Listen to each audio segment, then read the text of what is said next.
नमस्कार। भारतीय पुनर्वास परिषद के नवशिखर चैनल पर आपका हार्दिक स्वागत है।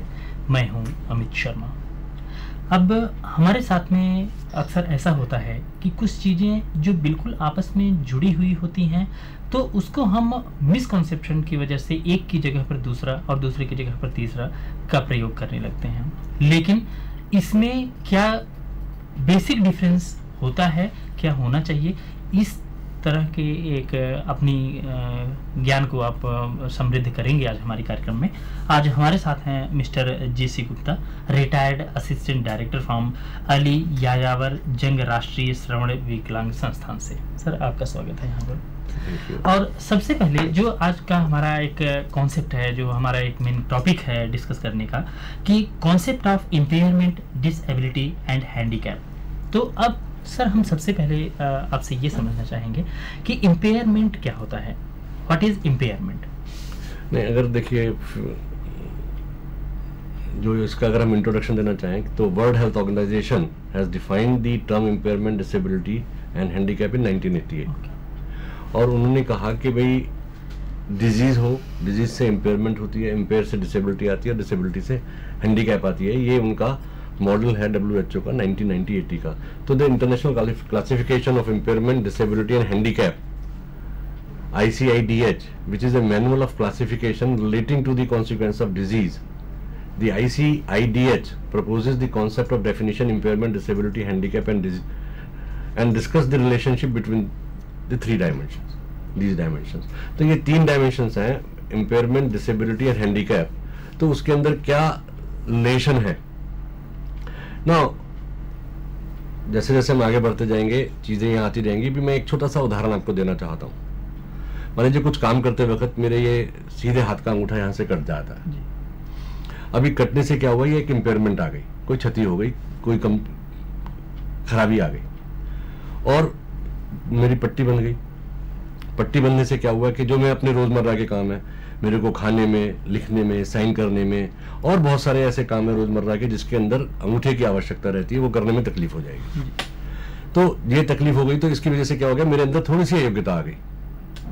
और थोड़ी सी अयोग्यता आने से, क्योंकि मैं अपने दिनचर्या के काम, जो मेरी रोज की दैनंदिनी है, उसको मैं कंप्लीट नहीं कर पा रहा हूँ, तो मैं एक तरीके से हैंडीकैप हो गया, विकलांग हो गया ना। अभी थोड़े दिनों बाद में ये अंगूठा ठीक हो गया तो मेरी इम्पेयरमेंट निकल गई और मैं अपने काम पूरे अपने आप से कर सकता हूँ। तो अयोग्यता खत्म हो गई, हैंडीकैप खत्म हो गई। तो यहाँ पर तो ये हो गया कि भाई there was a temporary impairment, उससे टेम्परेरी डिसेबिलिटी आई और टेम्परेरी हैंडीकैपनेस आई जी। मगर ये परमानेंट भी हो सकती है जी।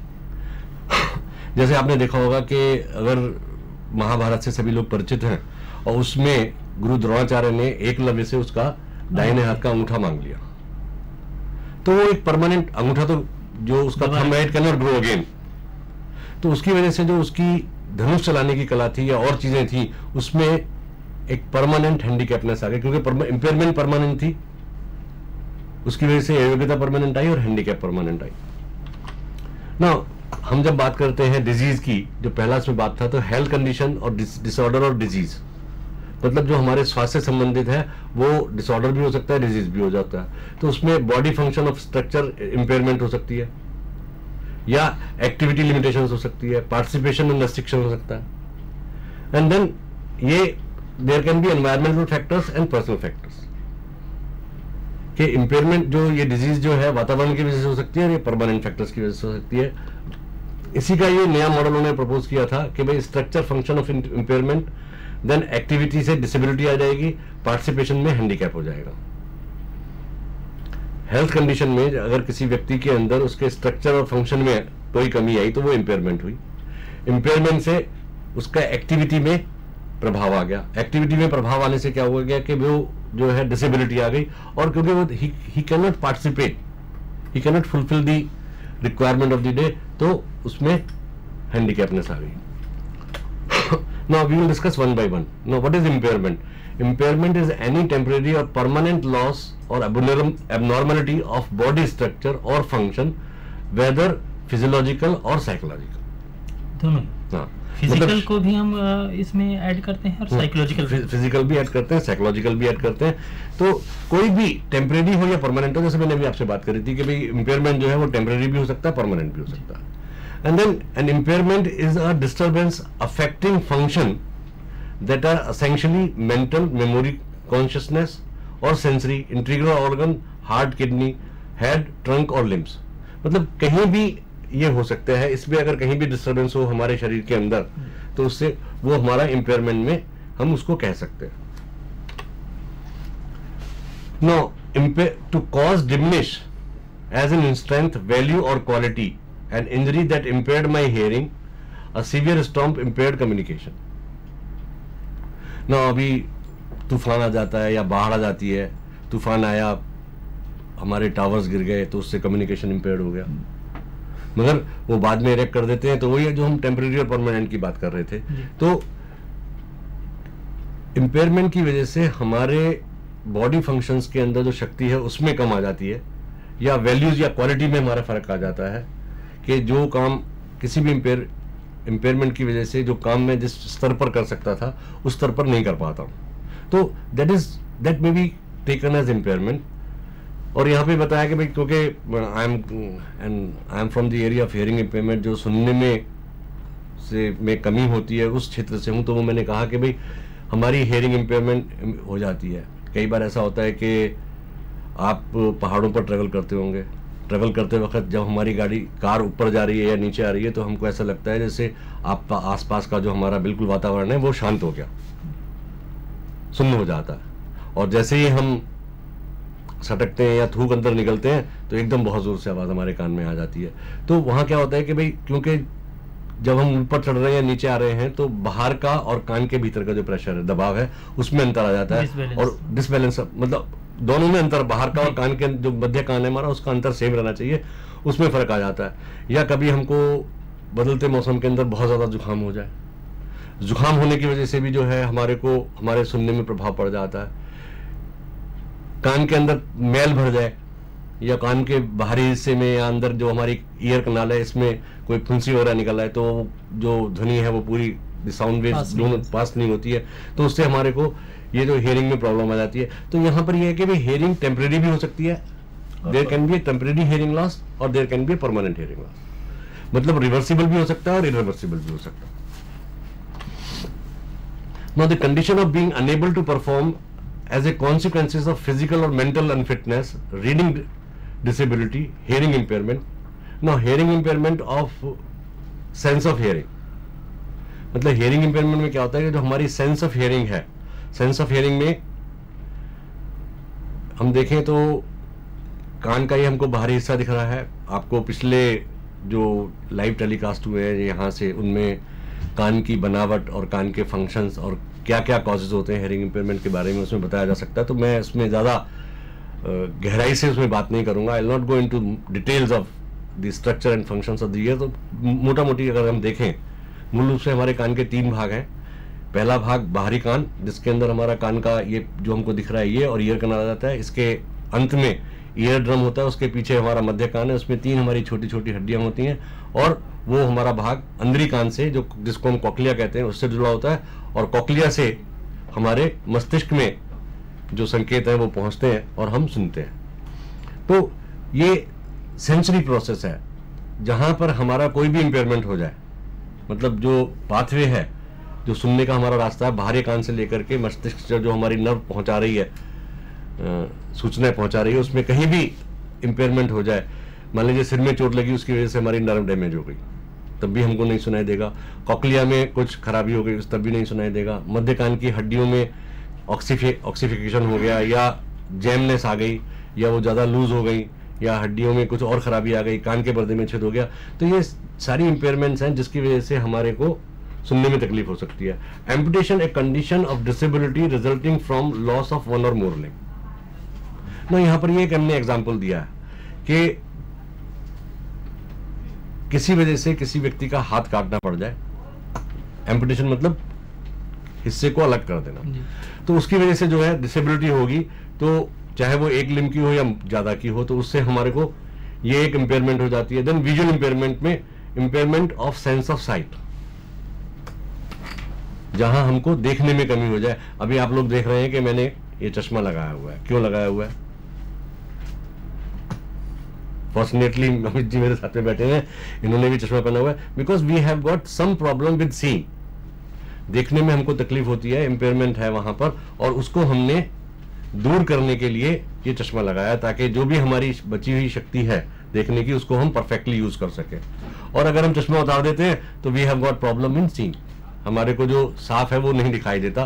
तो चश्मे के साथ हम पूरा पढ़ लेते हैं, चश्मा उतारने के बाद में पढ़ाई में तकलीफ आ जाती है, तो डिसेबिलिटी, अयोग्यता आ जाती है। इंपेयरमेंट तो हमारी हियरिंग में तो कमी आ गई, वो सॉरी देखने में तो कमी आ गई, देखने में कमी की वजह से पढ़ने में कमी आ गई, पढ़ने में कमी की वजह से जो है हम अपने काम पूरे नहीं कर पाएंगे। मगर यहाँ लगाने के, चश्मा लगाने के बाद में वो इंपेयरमेंट को खत्म नहीं किया, मगर जो हमारी बची हुई शक्ति थी देखने की, उसको हमने अधिक से अधिक यूज करके उसको काम आगे बढ़ा लिया। Now we'll talk of disability. The World Health Organization defines disability as follows. Disability is an umbrella term. Now disability एक बहुत विस्तृत शब्द है, जिसके अंतर्गत covering impairments, activity limitations, participation restrictions. An impairment is a problem of body function or structure. An activity limitation is a difficulty encountered by an individual in executing a task or action, while participation is a restriction is a problem experienced by an individual involvement in a life situation. तो यहां पर ये तीनों चीजों को उन्होंने कहा कि भाई इंपेयरमेंट क्या होता है, it's a problem of body function और स्ट्रक्चर। जो हमारा शारीरिक कार्य है, शारीरिक क्रिया है, उसके अंदर कोई खराबी आ जाए, या स्ट्रक्चर में जो हमारे शरीर की बनावट है उसमें आ जाए ना। फॉर एग्जाम्पल ये अभी हमारा हाथ है, अभी मान लीजिए ये जो कोहनी से और कलाई तक का हिस्सा है, ये इतना बड़ा ना होकर के इसका आधा होता, ये हाथ हमारा यहां पर लगा हुआ होता, तो क्या होता? तो ये this is a problem of body structure. हमारी जो शारीरिक बनावट है उसमें कुछ फर्क है, उसमें कुछ अलगाव है, तो उसकी वजह से क्या होता है कि ये इंपेयरमेंट में आ जाता है ना। Because of this impairment, activity limitation is a difficulty encountered by an individual in executing a task और action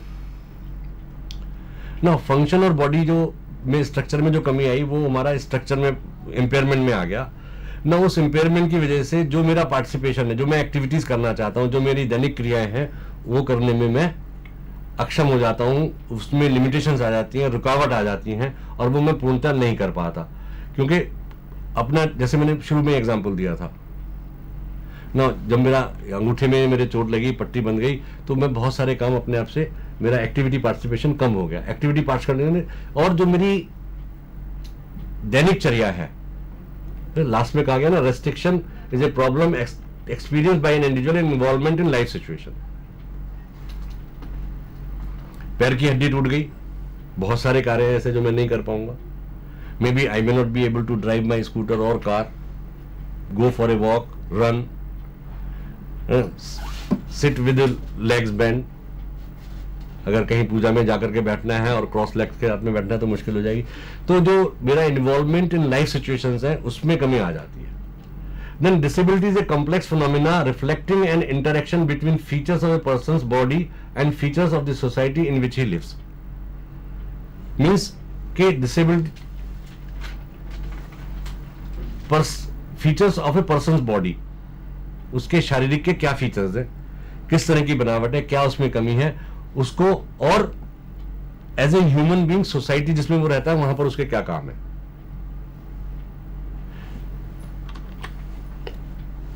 Now, an individual may also qualify as disabled if he/she has an impairment in the past or is seen as disabled based on personal or group standard of norms. कि व्यक्ति को हम ये कह सकते हैं कि भाई उसको जो इम्पेयरमेंट पहले हुई थी मगर वो डिसेबल्ड उसकी वजह से है, number 1, and based on personal और ग्रुप स्टैंडर्ड्स ऑफ नॉर्म्स, कि जिस समूह में वो रहता है उस समूह के कुछ स्टैंडर्ड्स हैं, कुछ नॉर्म हैं, और हम उन स्टैंडर्ड्स और नॉर्म्स को, उन मान्यताओं को हम पूरा नहीं कर पाते हैं, तो वहां पर भी हम डिसेबल्ड हो जाते हैं। नाउ सच इम्पेयर्स में include physical, sensory and cognitive development disabilities. अगर हम जो ऊपर वाली बात है उसके अंदर हम बात करें तो उसमें वो शारीरिक हो सकती हैं, सेंसरी हो सकती हैं, समझ से बोध से संबंधित हो सकती हैं, या डेवलपमेंटल हो सकती हैं, विकासात्मक हो सकती हैं। कुछ बच्चों में जो है विकास बहुत देरी से होता है, स्लो होता है, उनकी वजह से हो जाता है। Now mental disorder also known as psychiatric and psychosocial, मतलब मस्तिष्क संबंधी या मनोसामाजिक समस्याएं हो सकती हैं। Then various types of chronic diseases में also consider qualifying disabilities. Chronic disease हैं जैसे हम ट्यूबरकुलोसिस की बात करें, या बार बार मेरे को जुकाम रहता है, उसकी वजह से मेरे को प्रॉब्लम होता है, तो उसकी वजह से भी उनको हम क्वालिफाई कर सकते हैं disabilities. There are many types of disabilities and many degrees, visible और हिडन, टेम्पररी और permanent, unpredictable, cognitive development and many others. No, अगर हम डिसेबिलिटीज को क्लासिफाई करें, यहां पर I have tried to classify them as according to the degree. Now, I'll again stick because I being from the area of hearing impairment. Now, hearing impairment में जो classification किया गया है, वहाँ पर हम mild से लेकर के profound तक जाते हैं। Now, mild, moderate, moderately severe, severe and profound. तो ये अलग अलग कैटेगरीज हैं। ऐसे ही अगर हम ब्लाइंडनेस में देखें तो वहाँ पर भी हमने दो तरह की बातें करी है, आगे प्रेजेंटेशन में मेरे आएगा। I have talked about blindness, जहाँ पर व्यक्ति कंप्लीटली ब्लाइंड है, और लो विजन, जहां उसकी देखने की क्षमता में कुछ कमी है। ऐसे ही ऑर्थोपेडिकली हैंडीकैप के अंदर उन्होंने क्लासिफाई किया है कि पूरे शरीर को उन्होंने 4 भागों में किया है कि हमारे आधे भाग में है, ऊपर वाले भाग में है, नीचे वाले भाग में है, या हमारे all the 4 limbs are involve. तो ये डिग्री के ऊपर है, तो उसी के ऊपर जो इंपेयरमेंट है किस हिस्से में है और कितनी है, उसको हम उसकी मात्रा के हिसाब से डिफाइन करते हैं। Then visible or hidden.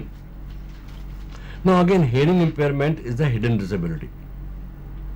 कि अगर एक व्यक्ति आपके सामने खड़ा हुआ है तो देख करके आप ये नहीं बता सकते कि वो सुन रहा है या नहीं सुन रहा है। He has got a hearing impairment और he is normal hearing. तो ये hidden disability है जिसको हम प्रत्यक्ष देख नहीं पाते हैं।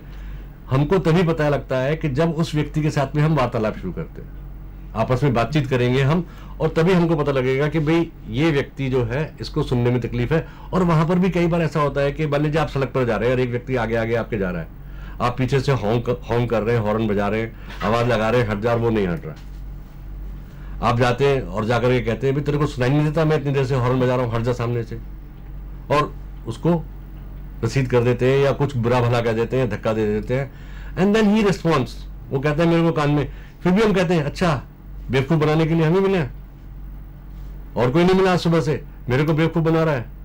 And after a lot of time, काफी समय के बाद में हमको रियलाइज होता है कि भाई सामने वाले व्यक्ति में सुनने की कमी है, because hearing is a hidden disability, जिसको हम प्रत्यक्ष देख करके नहीं कह सकते कि ये व्यक्ति कम सुनता है या इसको सुनने में कोई तकलीफ है। तो इट कैन बी विजिबल। और नो, एक ऑर्थोपेडिकली हैंडीकैप है, बचपन से बच्चे को पोलियोमाइलाइटिस हो गया या उसको एम्पुटेशन हो गया, तो वो हमको प्रत्यक्ष दिखता है। तो जो डिसेबिलिटीज हैं वो प्रत्यक्ष दिखने वाली भी हो सकती हैं और हिडन भी हो सकती हैं। देन टेम्पररी एंड परमानेंट, ये सबसे पहले मैं बात कर चुका हूं कि डिसेबिलिटी जो है, because disability is dependent on impairment. अगर इम्पेयरमेंट परमानेंट है तो डिसेबिलिटी परमानेंट आएगी, इम्पेयरमेंट टेम्पररी है तो डिसेबिलिटी भी टेम्पररी आएगी। और अनप्रेडिक्टेबल, आप प्रेडिक्ट नहीं कर सकते हो कि इसकी वजह से कितनी डिसेबिलिटी होगी। आज मैं ठीक ठाक हूं, एक्सीडेंट हो जाए, चोट लग जाए, टांग कटनी पड़ जाए, तो अनप्रेडिक्टेबल है। हम ये नहीं कर सकते कि भाई आज है डिसेबिलिटी तो कल नहीं हो सकती, कभी भी हो सकती है।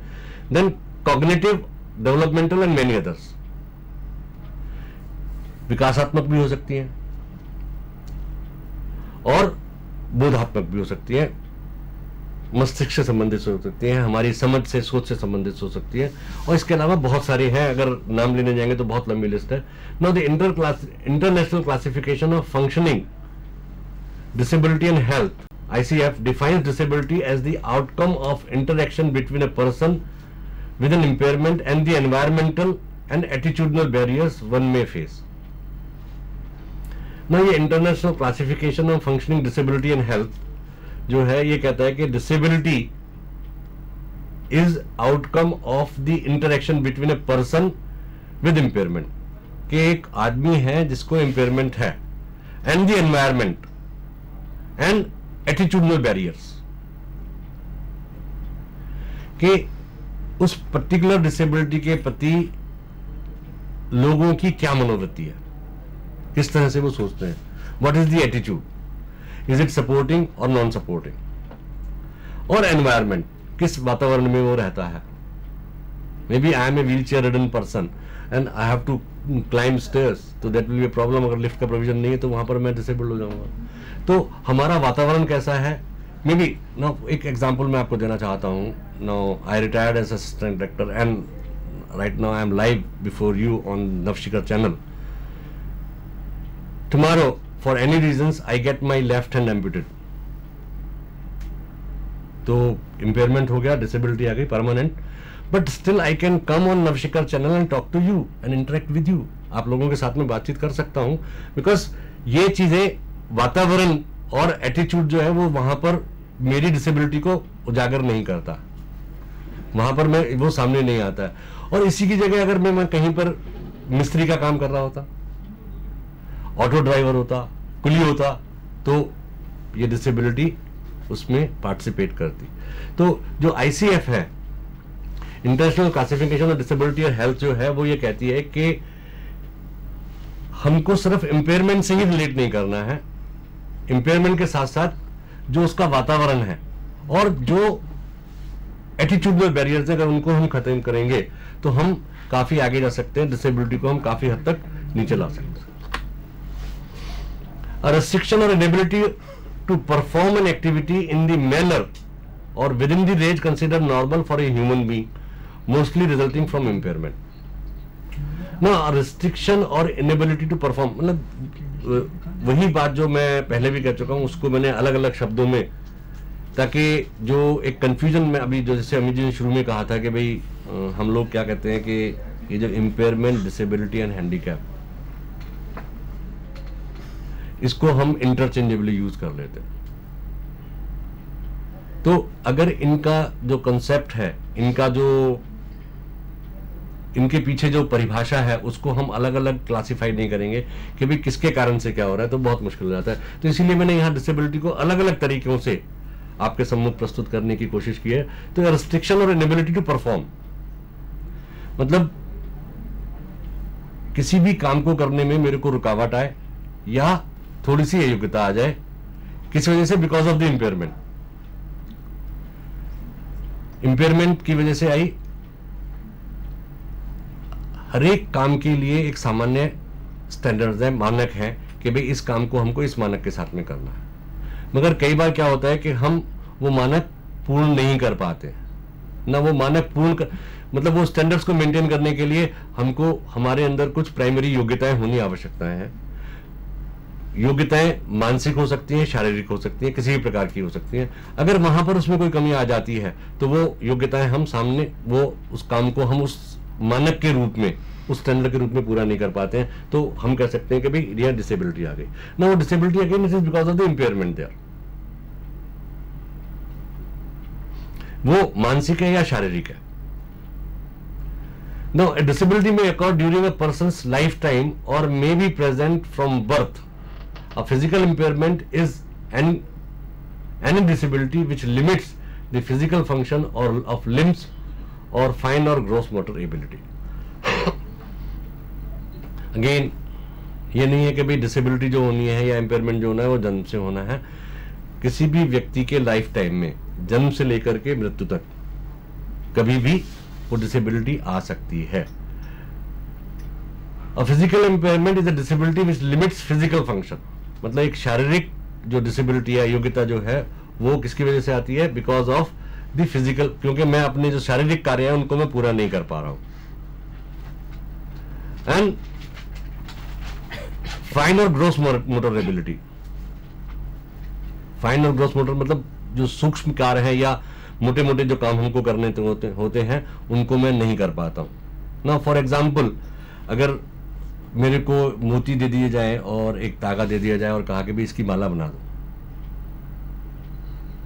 तो ये एक बहुत सूक्ष्म मोटर एबिलिटी है, फाइन मोटर एबिलिटी है. तो यहां फाइन मोटर एबिलिटी में अगर मेरे अंदर इम्पेयरमेंट है, मेरे हाथों का बैलेंस ठीक नहीं है या मेरे को ठीक से दिखता नहीं है, even after my wearing glasses, तो वो मैं नहीं कर पाऊंगा। या अलग अलग तरह की और विकलांगताएं हैं, जैसे चिल्ड्रन विद मेंटल रिटार्डेशन है, उनके अंदर मोटर कंट्रोल बहुत कम होता है, या चिल्ड्रन विद सीपी हैं, सेरेब्रल पल्सी वाले बच्चे होते हैं, तो वहाँ पर उनको फाइन और ग्रॉस मोटर कंट्रोल के लिए हमको अलग से प्रशिक्षण देना पड़ता है, तो वो डिसेबिलिटी में ये आ जाते हैं। Now, literature कहते हैं many books on disability and disability rights point out that disabled is an identity that one is not necessarily born with. कि अगर हम लिटरेचर को देखें तो उसमें ये कहता है कि भाई जो डिसेबिलिटी है एक ऐसा शब्द है, अब जरूरी नहीं है कि हम जन्म से ही डिसेबल्ड हो। मैंने ये बात कही थी कि भाई लाइफ टाइम में कभी भी हो सकता है, जन्म से भी हो सकता है, जन्म के बाद नहीं होता। As disabilities are more often acquired than congenital. Some disability right activities uses acronyms TAB, temporarily able-bodied, as a reminder that many people will develop disabilities at some point of time in their lives due to accident, illness, physical, mental or emotional, or late emerging effects of genetics. कि ये जरूरी नहीं है कि एक व्यक्ति जन्म से ही डिसेबल्ड पैदा हो। यहां पर जैसे मैंने कहा है कि भाई किसी भी पॉइंट पर हम ले सकते हैं। It can B because of accidents, accident के अंदर चोट इतनी गंभीर लग जाती है कि उससे हमारे को परमानेंट या टेम्पररी डिसेबिलिटी किसी प्रकार की भी आ सकती है। सिमिलरली बीमारी, बहुत भाग्यशाली है कि जो चेचक जैसी महामारी जो थी वो हमारे यहाँ से खत्म हो गई है, इरेडिकेट कर दी गई है। तो उस चेचक जो था ये एक ऐसी महामारी थी, एक ऐसी बीमारी थी जिसकी वजह से लोग बाग भी बहुत ज़्यादा डिसेबल्ड हो जाते थे, सुनने की शक्ति जा सकती थी, ब्लाइंडनेस आ सकती थी। तो वो मगर अभी भी कुछ इलनेसेस ऐसी बीमारियां हैं जिनकी वजह से हमारे को टेम्परेरी या परमानेंट डिसेबिलिटी हो सकती है, which can be physical, mental और इमोशनल एंड जेनेटिक्स। जो हमारे जीन्स हैं उनकी वजह से धीरे धीरे, जैसे मस्कुलर एट्रोफीज होती हैं तो वो जेनेटिक है, शुरू में बिल्कुल ठीक होंगे मगर धीरे धीरे जो है हमारी मसल्स में डिस्ट्रॉफी आनी शुरू हो जाती है, कमजोरी आनी शुरू हो जाती है और वो व्यक्ति जो है वो डिसेबल्ड होता जाता है। Now we'll go to handicap. विकलांगता क्या है? Now to start with, some people with disabilities do not like this term handicap because of a belief that it originally meant someone who could not work and went begging with their caps in hand. कि disabled लोग कहते हैं कि भाई ये जो handicap word है ये सही नहीं है, तो वो इसको बाइफिकेट कर देते हैं हैंड इन कैप, कि आप कुछ काम धाम तो कर नहीं सकते हो, तो इसलिए कैप हाथ में लेकर के गली गली घूमते हो और पैसे इकट्ठे करते हो। तो एक ये बात हो जाती है। तो पहली बात तो वो थी। Now this is however appears to not be true origin of the word. तो अगर हम देखें कि भाई ये जो हैंड इन कैप जो है ये सही ओरिजिनल नहीं है। It originated in a lottery game known as hand in cap in 1600s, which involves player placing money in the cap. एक लॉटरी का गेम होता था, तो वहां पर 1600 की बात है, तो लॉटरी का गेम होता था, उसमें जो लॉटरी खेलते थे वो कैप के अंदर अपने पैसे रखते थे, तो वहां से ये हैंड इन कैप वर्ड्स निकलने की बात कही गई है। Now it may move later into horse racing, where in met bringing the strongest competitor back to the field by giving them extra weight to carry. जो हमारे घोड़ों की रेस होती है उसके अंदर जो स्ट्रॉन्ग कंटेंडर्स होते थे उनको कुछ हैंडीकैप दिए जाते थे। मतलब आपने देखा होगा गेम्स के अंदर कुछ लोगों को प्रिलिमिनरी गेम्स नहीं खेलने पड़ते, वो सीधे फाइनल में चले जाते हैं, तो वहां उनको इसी तरह से जो स्ट्रॉन्ग कंटेंडर करते थे उनको हम वापस लेकर के आए तो वो सीधे रेस में जाते थे, तो वहां पर उनको हम हैंडीकैप्स कहते थे। Then in golf it becomes a number of strokes a player could subtract from his score of a given him a chance. ये गोल्फ के अंदर शुरू हुआ। गोल्फ के अंदर जो हमको होल्स पूरे करने हैं उसके लिए हमारे कुछ स्ट्रोक्स निश्चित है, और पहले ही जो पहला हमने किया उसके अंदर हमने मान लीजिए उसके लिए 4 स्ट्रोक हमारे पास में थे, हमने 2 में उसको कंप्लीट कर लिया, 3 में कम कर लिया, तो वो हमको एक हैंडीकैप वहां मिल गया, एक एक्स्ट्रा मिल गया। No only in 1915 did it becomes the term to describe disabled people when it was used to describe crippled children? तो 1915 में जो है इसको यूज किया गया टू डिस्क्राइब क्रिपल्ड चिल्ड्रन। जी, तो यहाँ पर आपने देखा कि सर ने बहुत अच्छी जानकारी दिया हैंडीकैप वर्ड के बारे में, पूरा इतिहास उन्होंने बताया कि किस तरह से ये वर्ड प्रचलन में आया और कैसे लोग इसे किस तरह से यूज़ करने लगे। अब इसी तरह की कुछ और इंटरेस्टिंग जानकारियाँ अभी हम सर से लेंगे। अभी हम ले रहे हैं एक छोटा सा ब्रेक।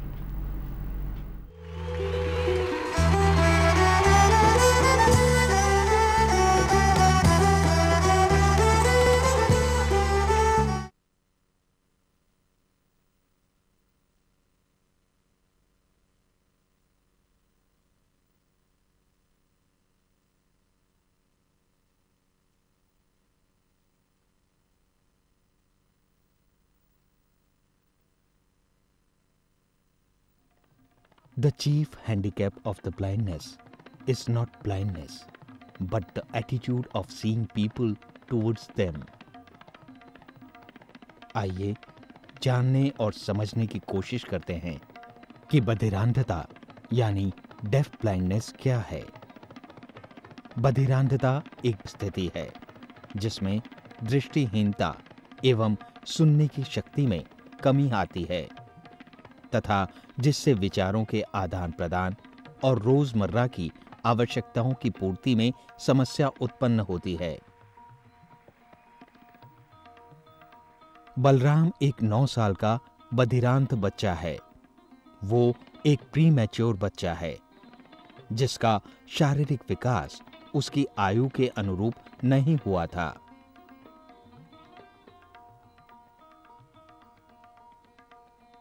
वो एक निम्न वर्गीय श्रेणी से संबंध रखता है तथा 5 साल से लगातार national association for blind Delhi के प्रशिक्षण कार्यक्रम से संलग्न है। इन 5 सालों के अंतर्गत उसे रोजमर्रा के कामों में, हलन चलन में, उसकी शैक्षणिक जरूरतों के अनुसार संप्रेषण द्वारा प्रशिक्षण दिया गया है जिससे वो इन सब क्रियाओं में स्वावलंबी बन सके। बलराम बिना किसी सहायता के चाकू से फलों को काट सकता है।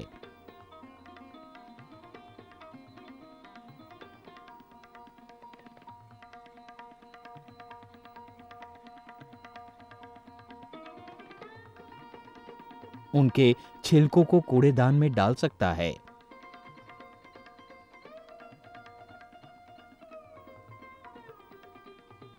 अपने बर्तनों को खुद साफ कर सकता है। उन्हें सही जगह पर रख सकता है।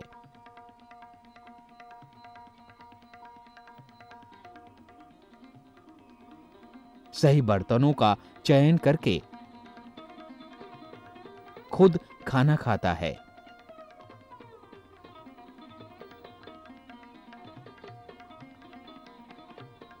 एवं पानी की बोतल निकालकर पानी भी पीता है।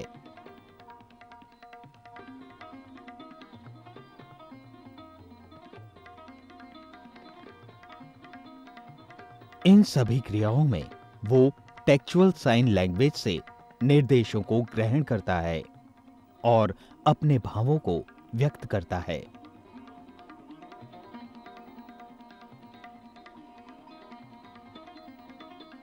टेलर फ्रेम और ब्रेलर द्वारा गणित, पठन लेखन में भी प्रशिक्षण प्राप्त कर रहा है।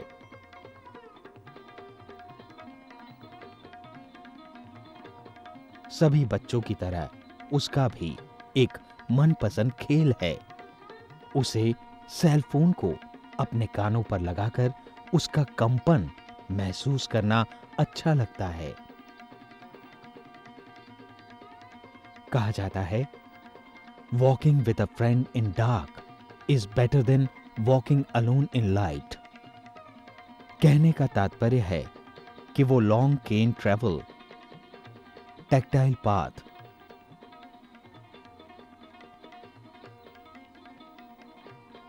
ट्रेलिंग और लैंडमार्क्स द्वारा हलन चलन में भी सक्षम है।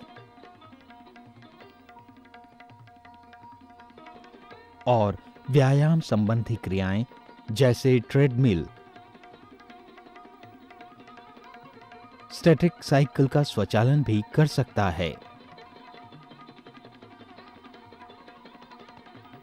कहा गया है, the best and most beautiful things in the world can not be seen और even touched, they must be felt with the heart.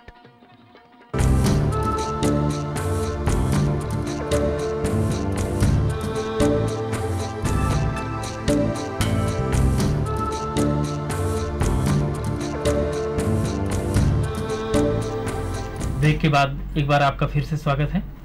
अब अभी हम सर से डिस्कस कर रहे थे कि हैंडीकैप और डिसेबिलिटी और ये इम्पेयरमेंट, इस तरह के शब्द जो कि हम बहुत ज़्यादा मिसकॉन्सेप्शन की वजह से, पूरी जानकारी न होने की वजह से एक वर्ड को दूसरे वर्ड की जगह पर हम इस्तेमाल करते हैं। तो सर ने बहुत अच्छी तरह से एक स्टोरी वे में इन्होंने बताया कि हैंडीकैप वर्ड कहाँ से आया और कैसे आया, किस तरह से इसका प्रचलन बढ़ा। तो इसी बारे में अभी हम सर से और जानने की कोशिश कर रहे हैं कि अब इसके बाद में क्या है सर के पास। जैसे अभी अब मैंने आपको पीछे बताया था कि भाई जो हैंडीकैप वर्ड है, कैप इन हैंड लॉटरी में यूज़ हुआ, फिर उसके बाद में गोल्फ में यूज़ हुआ, और ओनली 1915 में जो क्रिपल्ड बच्चे थे जिनको मतलब चलने फिरने में या घूमने में कुछ असमर्थता थी, कमी थी, प्रॉब्लम थी, उन बच्चों के लिए हमने ये डिसेबल्ड हैंडीकैप वर्ड का प्रयोग करना शुरू किया। Now handicap is the result of an impairment और डिसेबिलिटी दैट लिमिट्स और prevents the fulfillment of one or several roles regarded as normal depending on the age, sex and social and cultural factors. ना यहाँ पर इसको अगर देखें हम तो यहाँ पर 3-4 चीजें हमारी आती हैं। Number 1, prevents the fulfillment of one or several roles, मतलब किसी भी व्यक्ति को अपने जीवन में एक या एक से अधिक भूमिकाएं निभानी होती है ना। अगर हम थोड़ा सा मैं इससे हट करके बात करता हूँ, जैसे शैशव अवस्था, फिर बचपन, फिर लड़कपन, जवानी, एडोलेसेंट, फिर उसके बाद में जवानी आ जाती है, फिर अधेड़पन आ जाता है, बुढ़ापा आ जाता है। तो ये हमारे जीवन के अलग अलग चरण हैं और इन प्रत्येक चरण में हमारी जो भूमिका है, मतलब as a father I have got a different role, as a head of the office, head in the office I have got a different role.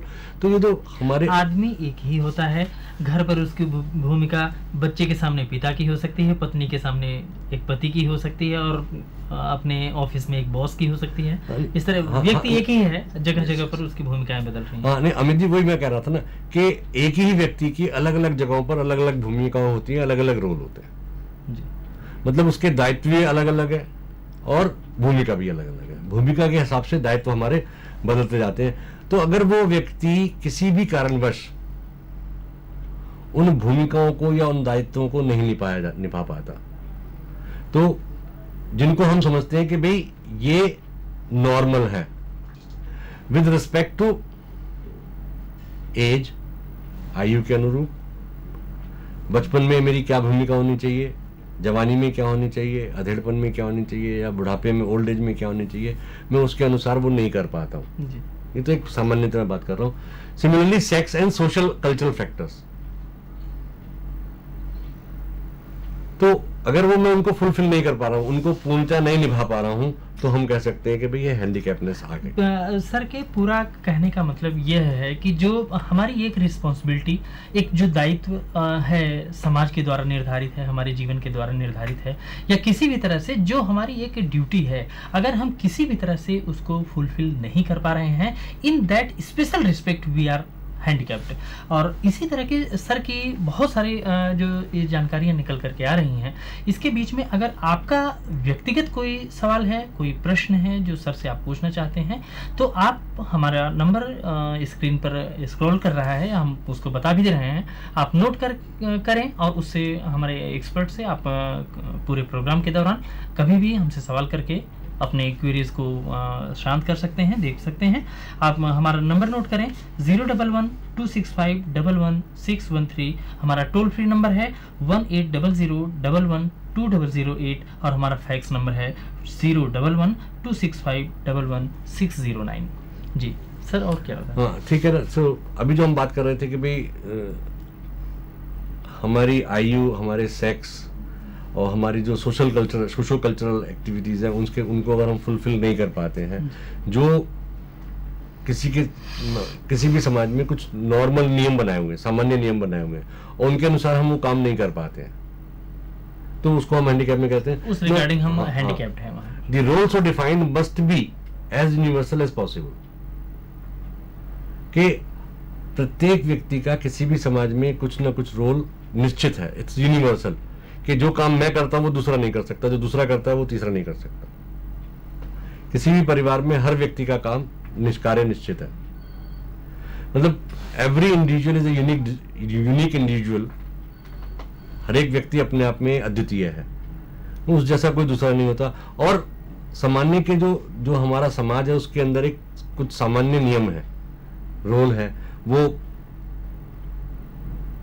भूमिकाएं जो है वो सेक्स के आधार पर, लिंग के आधार पर भी विभाजित की गई हैं, संस्कृति के आधार पर भी की गई है और समाज के आधार पर भी की गई है। So now they are known as survival strategies that and include the capacities to position oneself with one's environment and respond to environmental stimuli।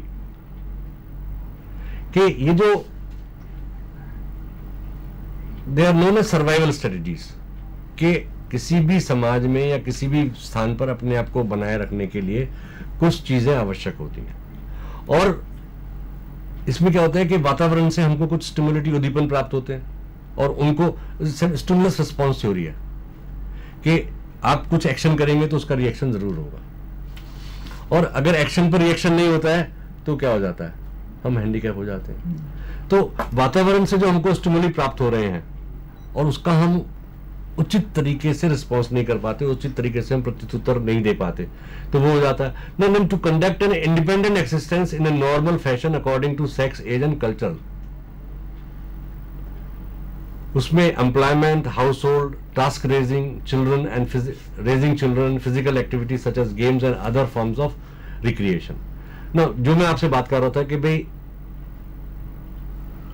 Independent existence के लिए हमारे को क्या करना है कि टू कंडक्ट इंडिपेंडेंट एग्जिस्टेंस के लिए एक व्यक्ति को अलग अलग भूमिकाओं में, जैसे अभी पहले हम बात कर रहे थे कि भाई एक व्यक्ति बच्चा होता है, बच्चे होने के बाद में बड़ा होता है, बड़े होने के बाद में वो माँ या बाप बनता है, उसके बाद में दादा दादी बनता है, तो हर एक रोल में उसकी वहाँ भूमिकाएं अलग अलग हो जाती है। तो यहाँ पर जो है कि अकॉर्डिंग एम्प्लॉयमेंट में अगर वो व्यक्ति एम्प्लॉयड है तो वहाँ पर उसकी कुछ भूमिकाएं, कुछ रोल हैं, कुछ काम करने होते हैं, वो नहीं कर पाता है। हाउस होल्ड में वो काम नहीं कर पाता है। देन बच्चों को बड़ा करने में, उनको शिक्षा देने में वहाँ उसको तकलीफ हो जाती है। देन गेम्स वगैरह में पूरी रूप से पार्टिसिपेट नहीं कर पाता है। And to maintain social relationship and to pursue a socio economic activity and preserve self sufficiency. To pursue a socio economic activity, आर्थिक सामाजिक जो एक्टिविटीज है उनको करने में तकलीफ होता है और अपने आप को समाज में बनाए रखने में तकलीफ हो जाती है। If I can not keep pace with the society, उन समाज के साथ में मैं काम नहीं कर पाता हूं, उनके जो मानक है उनके अनुसार मेरे को काम करने में तकलीफ होती है, चाहे वो ऑफिस में है, चाहे वो घर में है या समाज में है, तो उनको भी हम हैंडीकैप की कैटेगरीज में डाल सकते हैं। Handicap thus results from health condition and is linked to factors such as individual resources and collective environmental. It is made up of circumstances that place individuals at a disadvantages from the standpoint of societal norms. मतलब क्या हुआ कि handicap जो हम पहले बात कर रहे थे ना, इम्पेयरमेंट डिजीज से, हेल्थ कंडीशन से काम होती है, या जो हमारी शरीर की बनावट है उसकी वजह से हमारे में कोई कमी आती है, उसकी वजह से होता है। तो यहीं पर है कि हैंडीकैप दस results from health condition and is linked two factors such individual resources and collective environments. चाहे वो व्यक्तिगत हो, चाहे वो वातावरण से कलेक्टिव, वातावरण के साथ में मिलकर के हो। और क्या होता है कि it is made up of circumstances that places individuals at disadvantages. Disadvantage का मतलब क्या हो गया कि वो लाभप्रद स्थिति में नहीं है, उसको वहां से नीचे रखा गया है, और जो सोसाइटी के हिसाब से हमने एक नॉर्म इकट्ठा किया गया था उनके अनुसार नहीं है, उनसे थोड़ा सा नीचे है। तो अगर ऐसा है तो उसको हम फिर हैंडीकैप कह सकते हैं ना। कॉन्सेप्चुअल डिफरेंसेस की हम बात करें कि अगर हम जो कॉन्सेप्ट है, जो इनकी अवधारणा है, उनके हिसाब से हम बात करते हैं कॉन्सेप्ट है, तो वहां पर क्या कहते हैं कि भाई कंडीशन में इंपेयरमेंट की हम बात करते हैं, तो यहां पर है कंसर्न विद, इनका किससे ताल्लुक होता है, abnormalities of body structure, organ, appearance and system functioning. अगर हम सिर्फ इंपेयरमेंट की बात करते हैं तो क्या हो जाता है कि इसमें हमारा जो बॉडी स्ट्रक्चर है, शारीरिक बनावट है, उसमें फर्क हो सकता है, ऑर्गन्स में कुछ कमी हो सकती है, ऑर्गन्स में देखने में उनकी जो बनावट है उसमें फर्क आ सकता है, और सिस्टम ऑफ फंक्शनिंग है तो सब ठीक ठाक मगर वो ठीक से कार्य नहीं कर पाते हैं।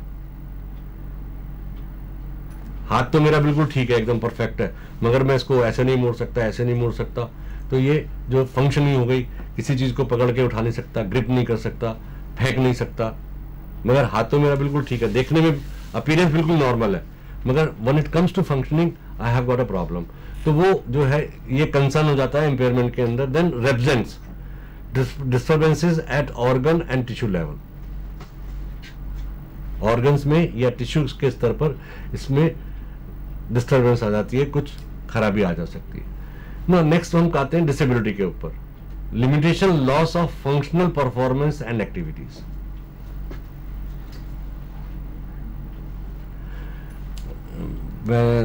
I go back again to my first example कि लिमिटेशन और loss of functions, performance and activities कि जब मैंने आपको जो उदाहरण दिया था जिसमें मेरा मतलब अंगूठा कट गया व्यक्ति का, वो सीधे हाथ, दाहिने हाथ का हो या बाएं हाथ का हो, मैं सिर्फ दाहिने हाथ की बात कर रहा था, अभी मैं दाहिने हाथ की जगह बाएं हाथ में भी आ जाता हूँ ना। मेरे हाथ, किसी के भी व्यक्ति के दाहिने हाथ का या बाएं हाथ का अंगूठे में कुछ चोट लग जाती है या एक टेम्परेरी कट लग जाता है, तो क्या हो जाता है कि उसकी वजह से ये एक इंप्रूवमेंट हो गई, क्योंकि हमने कहा एबनॉर्मेलिटीज और स्ट्रक्चर में फर्क आ गया हमारे। तो इसकी वजह से क्या हुआ कि परफॉर्मेंस में, जो मेरी दिनचर्या है, जो मेरे रोज के कार्य हैं, उनके परफॉर्मेंस में, उनको पूरा करने में वहां रुकावट पैदा हो गई। तो डिसेबिलिटी में क्या हो जाएगा कि डिस्टर्बेंस, अगर रिप्रेजेंट किसको करता है, डिस्टर्बेंस एट पर्सनल लेवल, व्यक्तिगत रूप स्तर पर हमारे को परफॉर्मेंस में कमी आ जाती है, डिस्टर्बेंस हो जाती है, वहां पर बदलाव हो जाता है, तो वो हो जाता है ना। Handicap, disadvantages resulting from impairment and disabilities, कि because of impairment and disability the person is being put at a disadvantage, वहां वो कमी पर रह जाता है, वो लाभप्रद स्थिति में नहीं है।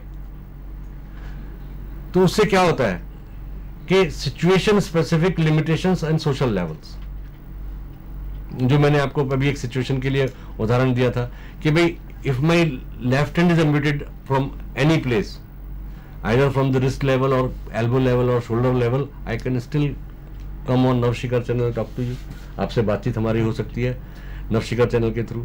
मगर मैं, ये सिचुएशन स्पेसिफिक हो गया, मगर इसी की जगह अगर मैं कोई दूसरा काम कर रहा होता, ऑटो रिक्शा चालक होता, तो क्या मैं एक हाथ से ऑटो चला सकता था? Is it possible to drive an auto rickshaw? नहीं।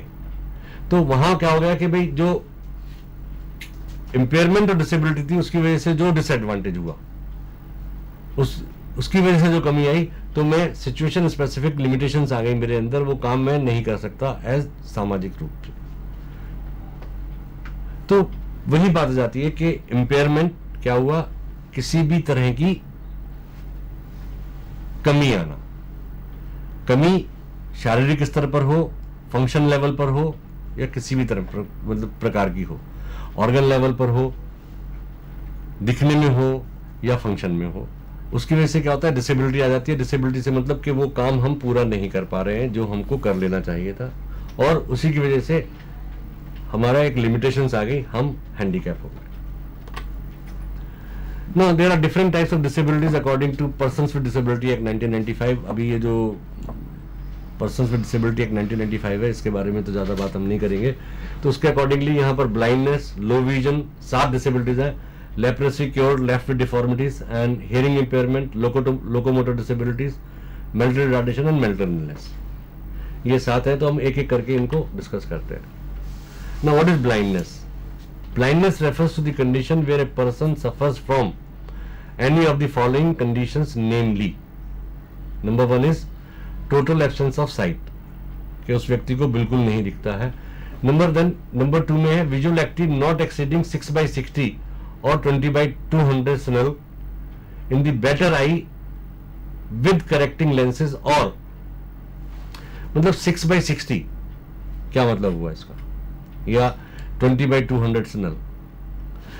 स्नेल जो है ये एक व्यक्ति थे जिन्होंने ये बनाया। आप जो देखते होंगे ना, बोर्ड लगाते हैं, एक जब आंखें टेस्ट कराने जाए उसके ऊपर कुछ ABCD लेटर्स लिखे होते हैं, कुछ डायरेक्शन में लिखे होते हैं, तो वो छोटे बड़े लिखे होते हैं। तो वो स्नेल ने बनाया था ना। ये जब 6/60 की बात करते हैं कि जो चीज मैं 60 फुट की दूरी से स्पष्ट देख सकता हूं, वो व्यक्ति 6 फुट की दूरी से नहीं देख पाता। शायद ऐसा ही कुछ कहते हैं कि जब विजुअल एक्टिविटी 6/60 हो जाए,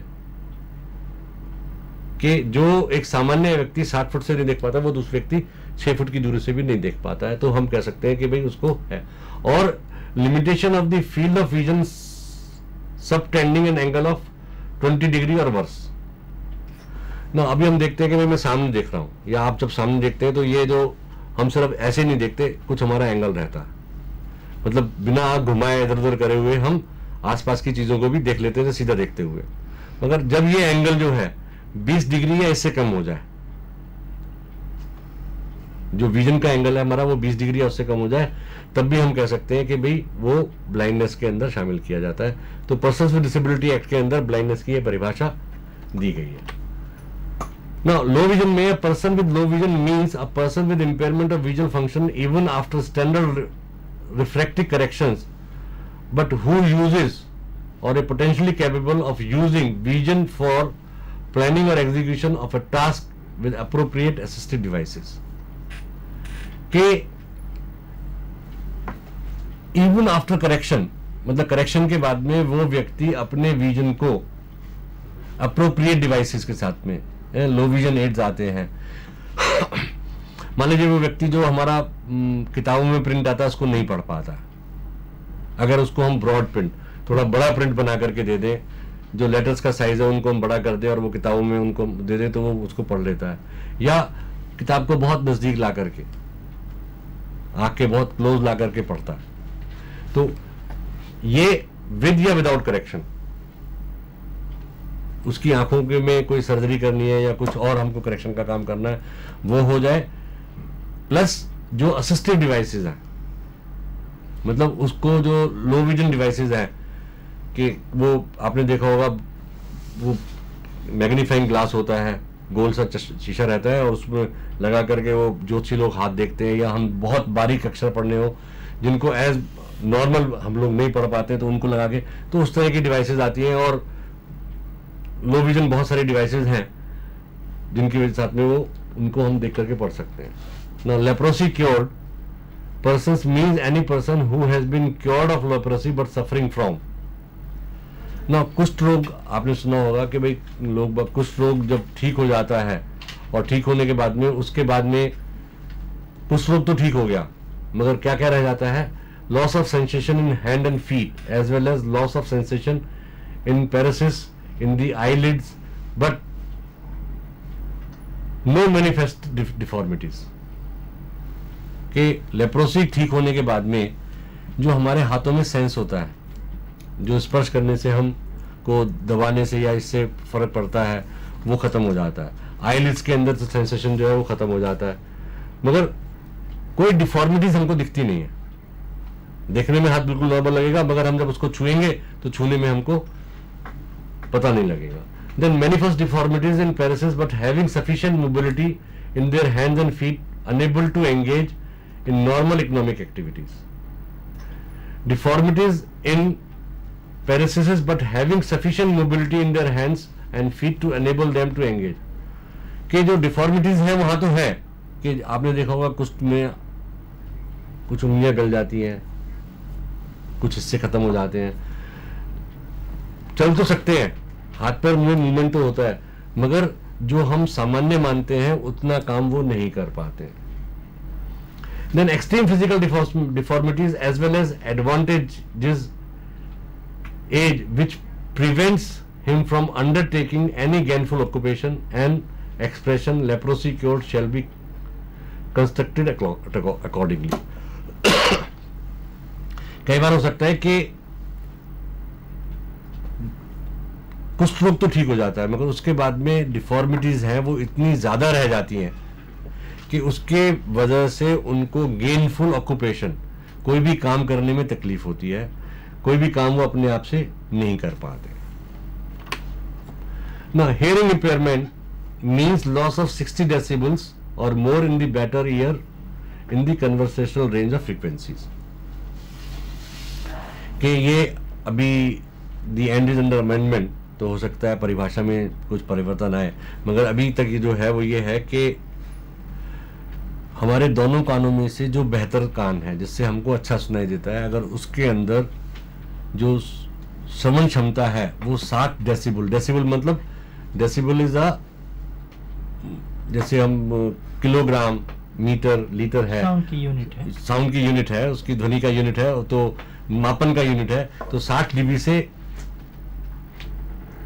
ज्यादा है तो उसको हम बधिरता की श्रेणी में लाते हैं. और एक बात हो गई कन्वर्सेशनल रेंज ऑफ फ्रीक्वेंसीज, कि जो हमारी वार्तालाप में जो ध्वनियां निकलती हैं, हमारे स्वरीय व्यंजन निकलते हैं, उनमें जो फ्रीक्वेंसी है वो किस फ्रीक्वेंसी से शुरू होकर के किस फ्रीक्वेंसी से खत्म होती है.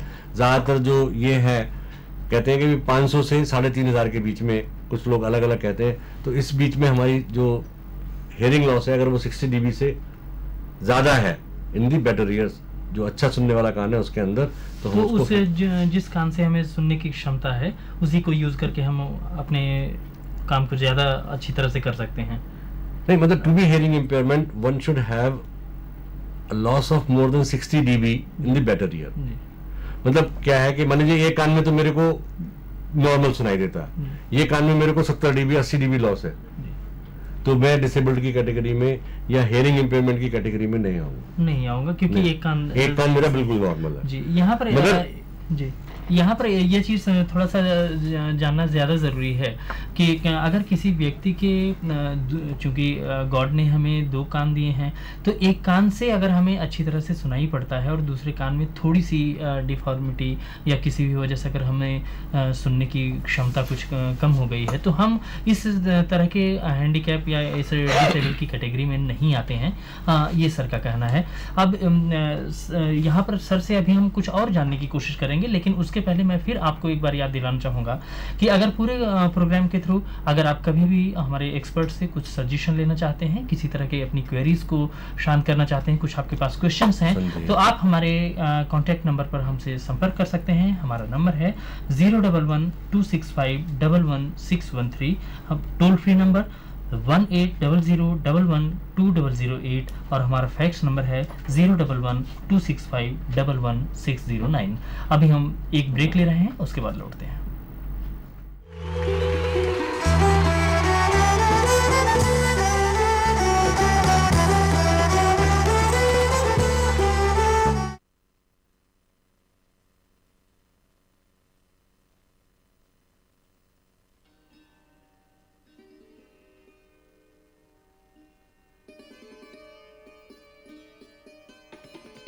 ऑटिज्म एक व्यापक विकासात्मक विकलांगता है जिसके लक्षण जीवन के प्रथम 3 वर्ष में ही दिखाई पड़ते हैं, जैसे असंगत खेल, असमान स्थूल एवं सूक्ष्म गामक क्रियाएं, शाब्दिक संकेतों पर अभिव्यक्ति न देना.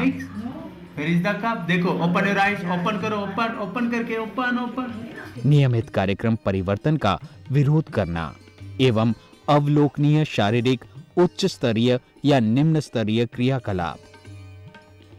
UNCRPD 2007 सेक्शन 1 ऑफ आर्टिकल 4 निशक्तता के क्षेत्र में कार्यरत प्रोफेशनल के प्रशिक्षण पर महत्व देता है. ऑटिज्म के क्षेत्र में सरकारी एवं गैर सरकारी संस्थाएं कार्यरत हैं, जो भारतीय पुनर्वास परिषद द्वारा पंजीकृत हैं। Society for advance study in rehabilitation एक ऐसी ही गैर सरकारी संस्था है।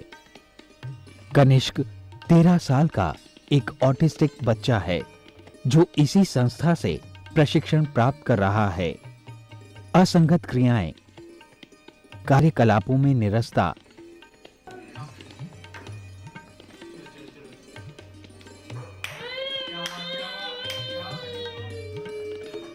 असमान स्थूल एवं सूक्ष्म गामक क्रियाएं जैसे बॉडी रॉकिंग और फिंगर रिगलिंग उसमें देखी जा सकती है। उसे मैचिंग और पेस्टिंग, पॉइंटिंग जैसी क्रियाएं सिखाई जाती हैं। Very good. Glass, where is the glass?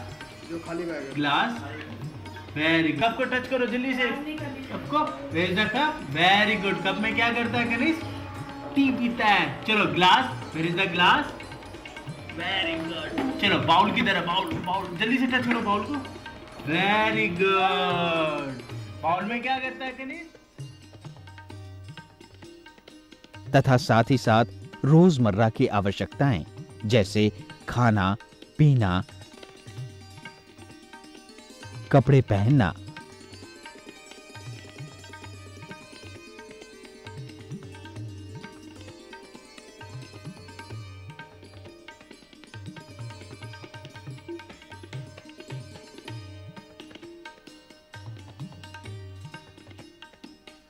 और व्यायाम संबंधी प्रशिक्षण दिया जाता है। ऑटिस्टिक बच्चों को भिन्न भिन्न प्रकार की कार्यविधियां उनके स्तर के अनुसार सिखाई जाती हैं, जैसे कुछ बच्चों के लिए colouring with in one area, matching and identification, fine motor skills, I hand coordination, concept of vegetables, fruits, body parts, colours पर जोर दिया जाता है तथा कुछ को प्रश्न पढ़ के उत्तर देने में और रोजमर्रा की आवश्यकताओं को पूरा करने में सक्षम बनाया जाता है। इसके अलावा राइम्स, डांसिंग, सिंगिंग द्वारा लेजर एंड रिक्रिएशनल एक्टिविटीज में भाग लेने के लिए प्रोत्साहित किया जाता है। इन सभी कार्यकलापों एवं प्रशिक्षण का एकमात्र उद्देश्य उन्हें स्वनिर्भर बनाना है, ताकि ये डगमगाते पांव सक्षम बन जीवन के एक एक पायदान पर दृढ़ता से आगे बढ़ें और अपनी मंजिल को पा लें। एक तारा टिमटिमाता, उसने आकाश को छू लिया। एक लौ जली कहीं, उसने अंधकार को मिटा दिया।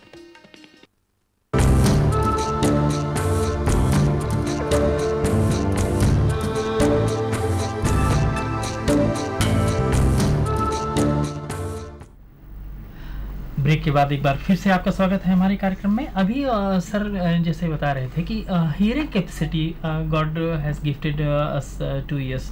अगर वन साइड में हमें पूरी तरह से नॉर्मली सुनाई पड़ रहा है और सेकंड साइड से हम कम सुन पा रहे हैं, एक लिमिटेड जो सर ने बताया दायरा होता है 60 डेसिबल, इससे कम नहीं होना चाहिए। तो इस तरह का जो पर्सन होते हैं उनको हम हैंडीकैप्ड या डिसेबल की कैटेगरी में नहीं रखते हैं। और इस तरह की जो टेक्निकल और इसमें क्या बातें हो सकती हैं, इसको हम सर से जानते हैं। नहीं सर, वही मैं बता रहा था कि हियरिंग इम्पेयरमेंट में means A loss of 60 decibel और मोर इन द बेटर ईयर ना। यहाँ पर वो कंफ्यूजन होता है कि बेटर ईयर से क्या मतलब हुआ, कि दोनों कान से हमको बराबर सुनता है। जो हमारा अच्छा वाला कान है ये मतलब मेरे को दोनों कान से कम सुनता है, एक कान से कुछ ज्यादा कम सुनता है, एक कान से थोड़ा कम सुनता है। जो थोड़ा कम सुनने वाला कान है, जिसमें मेरे को, आपने देखा होगा ना, लोग बागों से जब बात करते हैं, आप lot of people whenever they have to they are using telephone, they use it on the left ear। जब भी टेलीफोन बनाएंगे लेफ्ट ईयर पे यूज करते हैं। ऐसे ही जब कभी बात करना हो तो थोड़ा सा अपने कान को टिल्ट कर लेते हैं। मे बी एट टाइम्स ऐसा भी कर लेते हैं। दे कप बिहाइंड सुनने के लिए हाँ हाँ, यस हाँ। प्लीज, और जब रिपीट करने के लिए भी कहते हैं तो उनका दैट पर्टिकुलर ईयर इज, जी जी तो मतलब he has got a hearing loss in the both years, दोनों कान में है, मगर जो लेफ्ट ईयर है उससे वो बेटर सुन रहा है। बेहतर। तो अगर बेटर ईयर से, अभी बेटर ईयर का कॉन्सेप्ट तो क्लियर हो गया ना, बेटर ईयर के अंदर अगर लॉस 60 dB से ज्यादा है जी तभी उसको हम हियरिंग इंपेयरमेंट की कैटेगरी में डालेंगे। जी नंबर एक बात आ गई। नंबर दूसरी बात है कन्वर्सेशनल रेंज ऑफ फ्रीक्वेंसीज। अभी ना कन्वर्सेशन जब वार्तालाप करते हैं हम, तो वार्तालाप में क्या है, we are using all the consonants and vowel combination. भाई स्वर और व्यंजनों को मिलकर के शब्द बने हैं और उन शब्दों को मिलकर के वाक्य बने हैं। तो पूरा तो जब हम वो वाक्य बोलते हैं तो हम कहते हैं कन्वर्सेशन, ये हमारा वार्तालाप हो रहा जी, है। मगर जो स्वर हैं जितने और व्यंजन हैं वो एक फ्रीक्वेंसी से शुरू होकर के दूसरी फ्रीक्वेंसी तक जाते हैं। जी मतलब ये नहीं है कि सभी आ ई उ इन सभी की फ्रीक्वेंसी एक है हाँ जी, सबकी और सभी के frequency पीछे अलग-अलग। सभी के पीछे ताकत एक है। जी जी ऐसे ही प फ ब क ख ग त थ ध, इन सब की अलग अलग ये जो उच्चारण होता है अलग अलग फ्रीक्वेंसीज पे होता है, अलग अलग तारत्व पे होता है। तो वो जो जिन फ्रीक्वेंसी के बीच में ये आते हैं वो कन्वर्सेशनल रेंज ऑफ फ्रीक्वेंसी कहलाते हैं। जी मतलब हमारी स्पीच साउंड्स जो हैं, स्वर और व्यंजन जो है जिन फ्रीक्वेंसीज के बीच में आते हैं उसको हम कन्वर्सेशनल रेंज ऑफ फ्रीक्वेंसीज कहते हैं। तो ना अभी मैं समझता हूं कि ये स्पष्ट हो गया कि the loss is more than 60 dB in the better year in conversational range of frequencies, that is it is hearing impairment. Now, locomotor disability means disability of bones, joints, muscles leading to substantial restrictions of movement of limbs or any form of cerebral palsy. कि अगर locomotor disability की हम बात करें तो इसमें हमारी जो इन्वॉल्वमेंट है हमारी बोन्स का, हड्डियों का, जॉइंट्स का और मसल्स का होता है, जिनकी वजह से हमारी बोन्स में, हड्डियों में कमी हो, हमारे जॉइंट्स में कमी हो, जो हमारी मांसपेशियां हैं उनमें कमी हो, और उसकी वजह से जो हमारा मूवमेंट है, जो हमारा एक सामान्य मूवमेंट है, सामान्य चलना फिरना है, सामान्य कार्य करने की क्षमता है। आपने देखा होगा कि बचपन में बुढ़ापे में जैसे जैसे एज बढ़ती जाती है, काफी लोगों में देखा होगा आपने, ट्रिमर्स आने शुरू हो जाते हैं, वो हाथ उनका हिलता रहता है ना। अभी ये हाथ हिलता रहता है या गर्दन हिलती रहती है तो उनको खाने में, पीने में या और बहुत सारे काम करने में तकलीफ हो जाती है। तो ये this is because of muscle weakness, या कैल्शियम की वजह से बहुत कैल्शियम की कमी हो जाए, उसकी वजह से बहुत सारी और बीमारियां हैं जिनकी वजह से हड्डियां बहुत ब्रिटल हो जाती हैं, टूट जाती हैं। या हमारे जॉइंट्स हैं,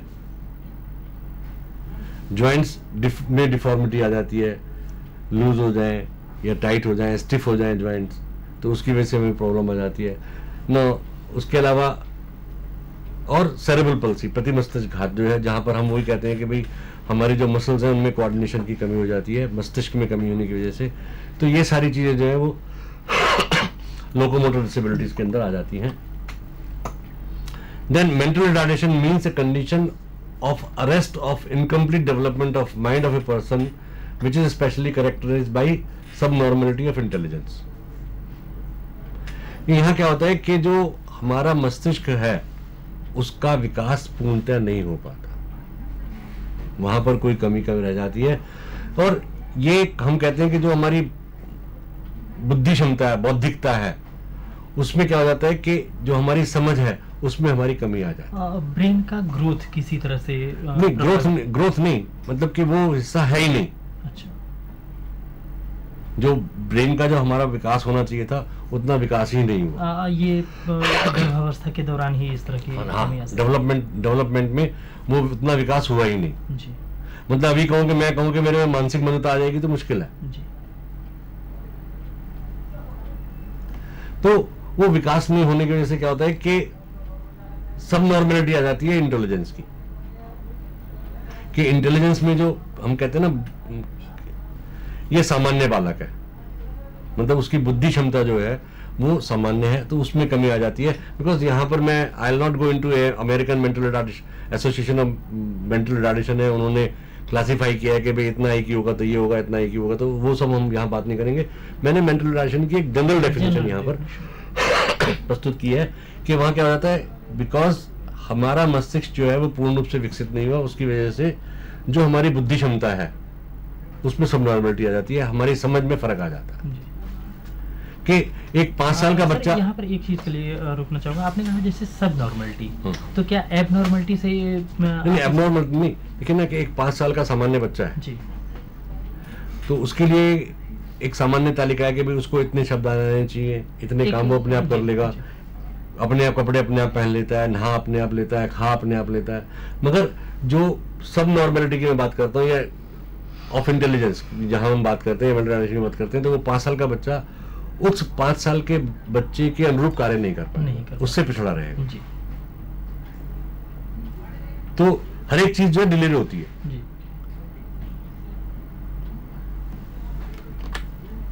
Now, mental illness means any mental disorder other than mental retardation. Mental retardation के अलावा और जो mental disorders होते हैं उनको हम mental illness में रखते हैं। जैसे स्किज़ोफ्रेनिया एक बीमारी का नाम है, वो mental illness में आ जाता है। डिप्रेशन कि वो बहुत ज्यादा दबाव में आ गया, आपने सुना होगा। नहीं, अभी mental illness का कारण है।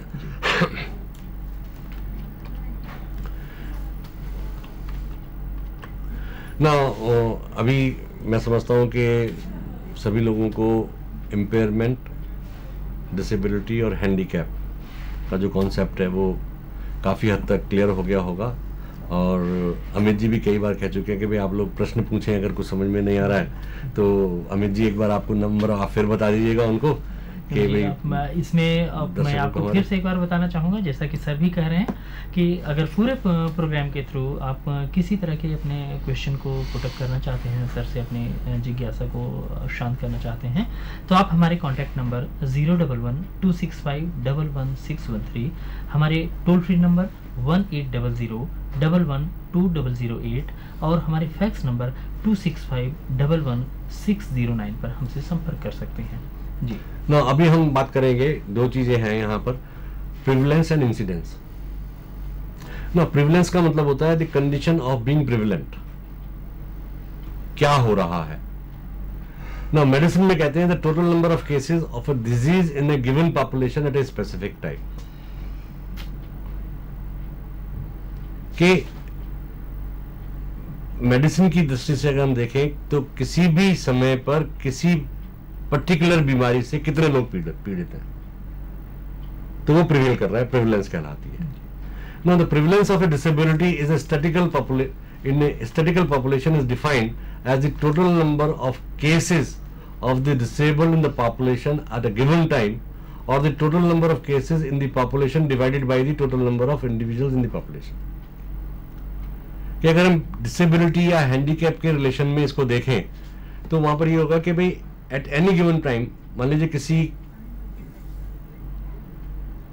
10,000 है और 10,000 में at any given point of time there are 100 people, तो वो प्रिविलेंस हो गई कि आज की डेट में हमारे पास में टोटल हैंडीकैप कितने हैं उस पॉपुलेशन के।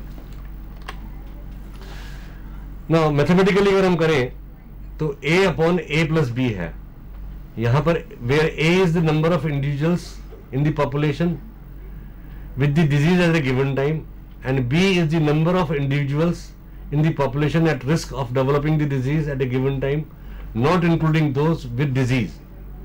Since they are not at risk of developing it, prevalence may also be expressed in terms of subgroups of population based on different denominators data.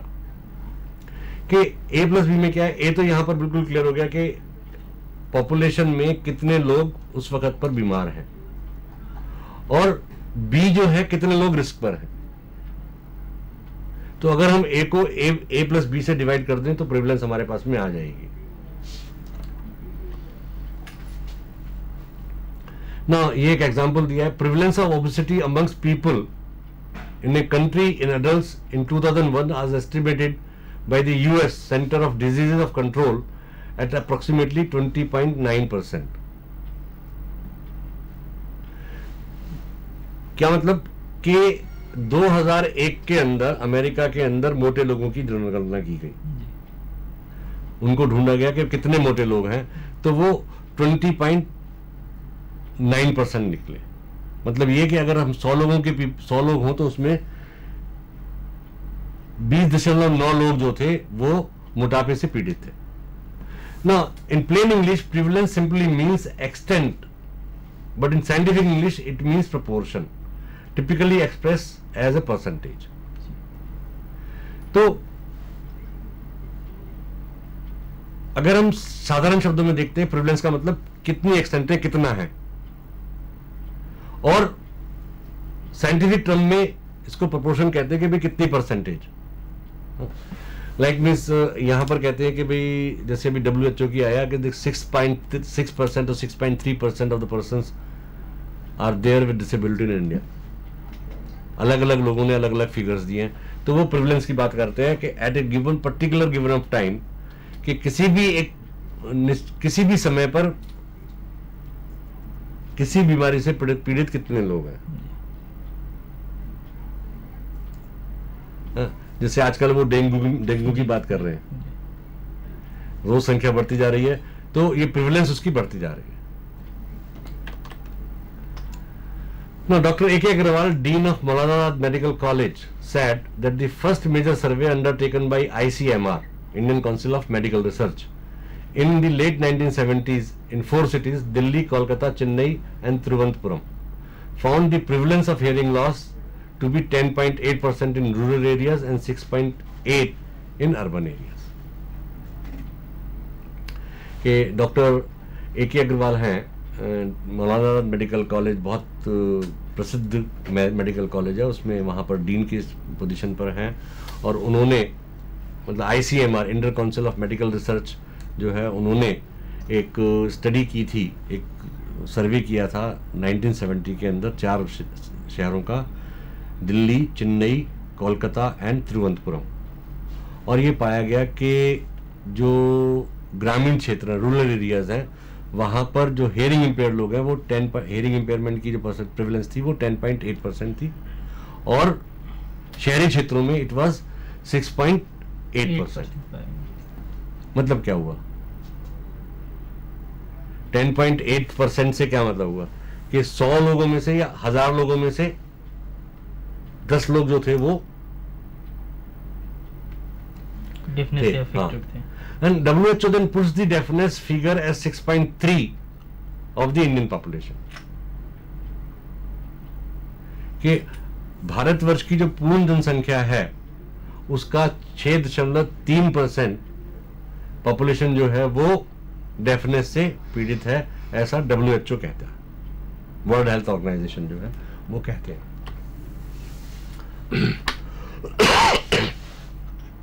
Now, India is one of the largest hearing impairment population. Over 60 million people suffering from hearing impairment of some degree. मतलब भारतवर्ष में 60 million से ज्यादा लोग, ना 1 million is equal to 10 lakhs, तो 60 million people जो है उनमें से कोई ना कोई व्यक्ति किसी न किसी प्रकार की डेफनेस से, कुछ लोग इतनी से कुछ लोग ज्यादा से वो पीड़ित है। And 6% prevalence is a cause of concern, क्योंकि WHO ने कहा कि 6.3 है तो उसको हमने राउंड अप किया है। 6% जो प्रिवलेंस है वो मतलब एक बहुत ही चिंताजनक बात है जिसको हमने सोचना चाहिए। ना as per NSSO, national sample survey of India के हिसाब से ना 291 out of 1 lakh population suffer from severe to profound hearing loss. मतलब गंभीर और अति गंभीर जो हेयरिंग लॉस है उसमें से अगर 291 लोग हैं उनमें से एक व्यक्ति जो है सीवियर और प्रोफाउंड हेयरिंग लॉस से पीड़ित होता है। ये NSSO ने बात कही है ना। 27 मिलियन इन्फेंट्स मतलब 2 करोड़ 70 लाख बच्चे प्रतिवर्ष भारतवर्ष में पैदा होते हैं, ये सेंसस 2001 के हिसाब से है ना। 25,000 hearing impaired children are born every year. इनमें से 25,000 बच्चे डेफ पैदा होते हैं हर साल, और about 3 lakh children in the age group of 0 to 6 year have hearing impairment.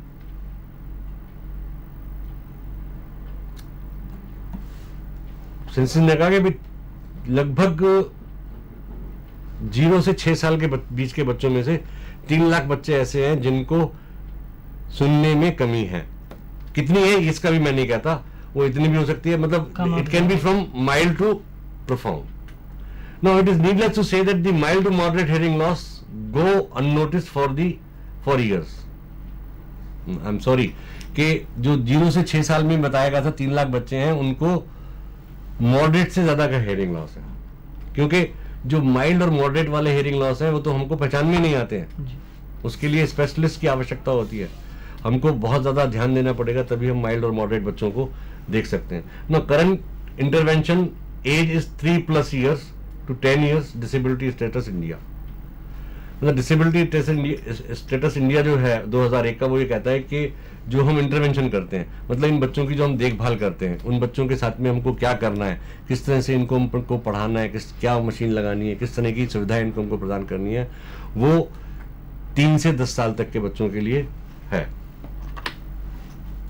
ना। ये तो मैं बता ही चुका हूँ आपको कि 25,000 children are born deaf in every year.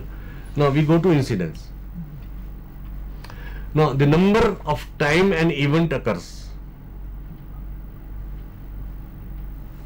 एक दिन में मेरे को कितनी बार छींकें आती है, एक दिन में कितनी बार खांसी आती है, तो वो इंसिडेंस से करता है कि भाई वो इवेंट कितनी बार होता है।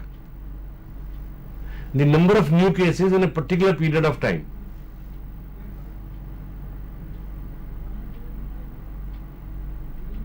कि जैसे भी हम बात कर रहे थे डेंगू की, तो उसमें मान लीजिए आज की डेट में 100 केसेस हैं और कल वो 105 हो जाते हैं, तो 5 केसेस हमारे पास में और नए आ गए, तो वो इंसिडेंस हो गया।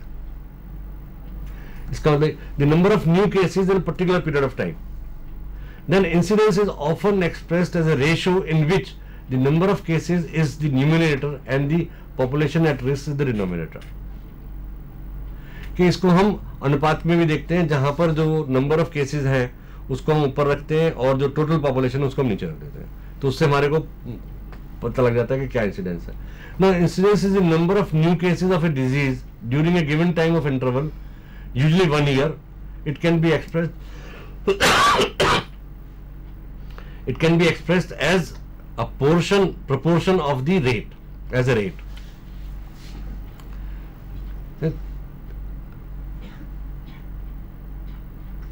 के गिवन पीरियड ऑफ टाइम, यहाँ गिवन पीरियड ऑफ टाइम हमने 1 year माना, और 1 year में हमने मतलब कितने नए केसेस आए उस बीमारी के, तो वो प्रोपोर्शन रेट हमारे पास में आ जाता है।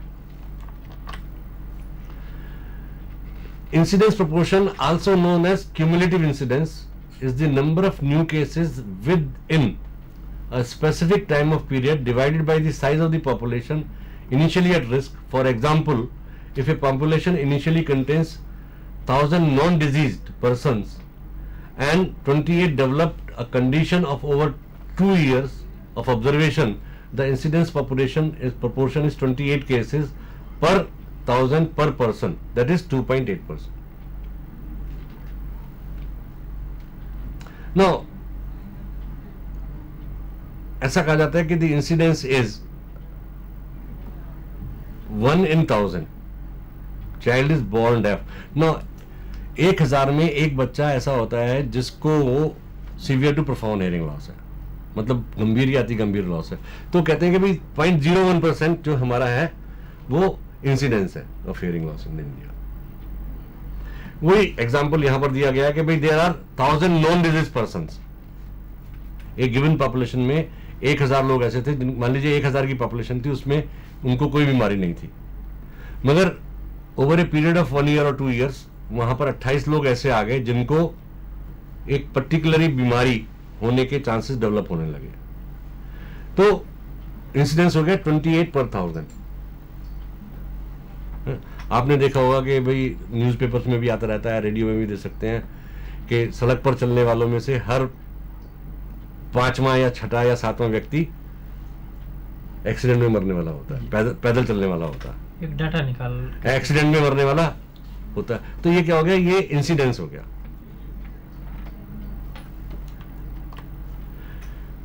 Incidence should not be confused with prevalence. मतलब इंसिडेंस को हमें प्रिविलेंस के साथ में कंफ्यूज नहीं करना चाहिए। दोनों के बीच में डिफरेंस, दोनों अलग अलग चीजें हैं। जी जी। मतलब जैसे इम्पेयरमेंट, डिसेबिलिटी, हैंडीकैप लगता है, जी। ऐसी तरह से ये इंसिडेंस एंड प्रिविलेंस जो है, में कंफ्यूजन हो जाती है कभी कभी। कंफ्यूजन कभी कभी नहीं, बहुत ज्यादा हो जाती है। जी जी। तो incidence should not be confuse with prevalence, which is a measure of total number of cases of a disease in a population. Now, incidence क्या है कि किसी भी पॉपुलेशन में कितने % डिसेबल्ड लोग हैं। जैसे भी पिछली स्लाइड में हमने कहा कि WHO ने कहा कि भाई 6.3% people are there with hearing disability.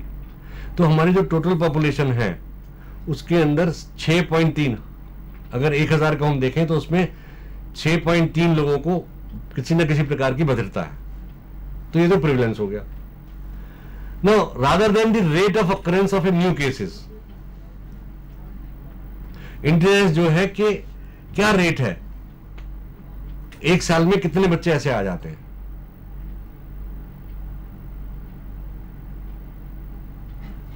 No, अगर हम कहें कि भाई 25,000 children are born deaf every in India every year, एक साल में 25,000 बच्चे डेफ पैदा होते हैं, तो ये इसको हम we can very well keep into the incidence, क्योंकि यहां हमने एक साल के अंदर कितना एडिशन हुआ, कितने नए केसेस आए, उनको हमने रखा।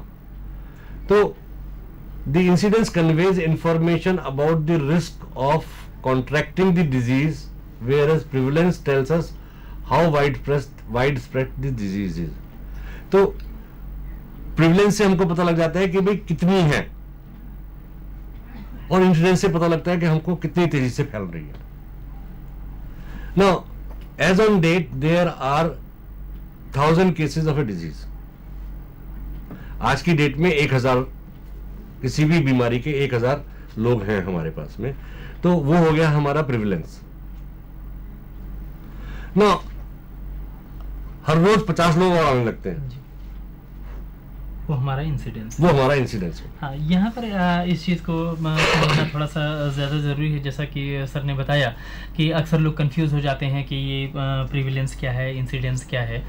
तो इस चीज़ के बारे में थोड़ा सा आप बहुत ही क्लियर रहें कि prevalence is the total number of affected people in any area what ever the data is, while incidence is only about the new cases. और ये बहुत ही एक महत्वपूर्ण डिसीजन है, एक जानकारी है जो कि आप इसके बारे में समझ सकते हैं। अगर इस टॉपिक पर, इस बात पर अगर आप किसी तरह का कोई सवाल सर से करना चाहते हैं तो आप हमारे फ़ोन नंबर 011-265-11613 और हमारे टोल फ्री नंबर 1800-11-2008 और हमारे फैक्स नंबर 011-265-11609 पर हमसे संपर्क कर सकते हैं। अभी हम ले रहे हैं एक छोटा सा ब्रेक।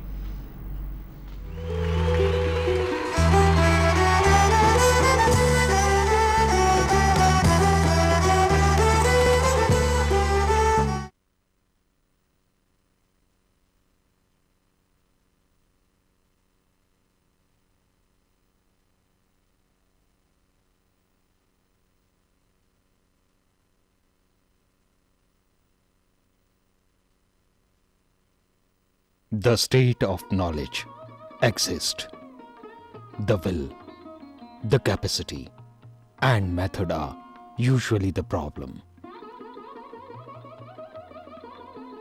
मानसिक मंदता एक ऐसी विकलांगता है जो 18 वर्ष की आयु से पूर्व कभी भी हो सकती है, जिसमें व्यवहार अनुकूलता में कमी एवं बुद्धि क्षमता 70% से कम होती है।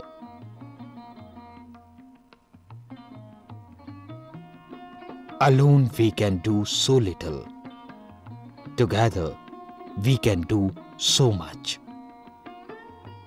भारतीय पुनर्वास परिषद द्वारा देश भर में पंजीकृत केंद्र इस बात को प्रमाणित करते हैं।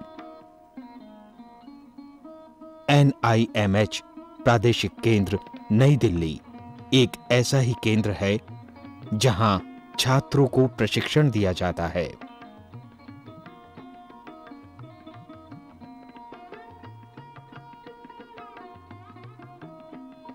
जिसके उपरांत वे मंदबुद्धि बच्चों की सेवा में नियुक्त होते हैं। क्लासरूम टीचिंग, ग्रुप टीचिंग एवं भारतीय पुनर्वास परिषद के नव शिखर चैनल पर प्रसारित टेलीकॉन्फ्रेंसेस द्वारा संबंधित विषयों पर विस्तार पूर्वक ज्ञान दिया जाता है। Medical, occupational therapy, physiotherapy,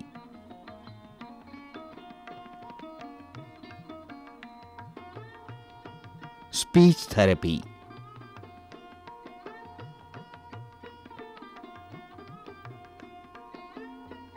psychology और स्पेशल एजुकेशन जैसे क्षेत्रों में छात्रों को प्रशिक्षित किया जाता है।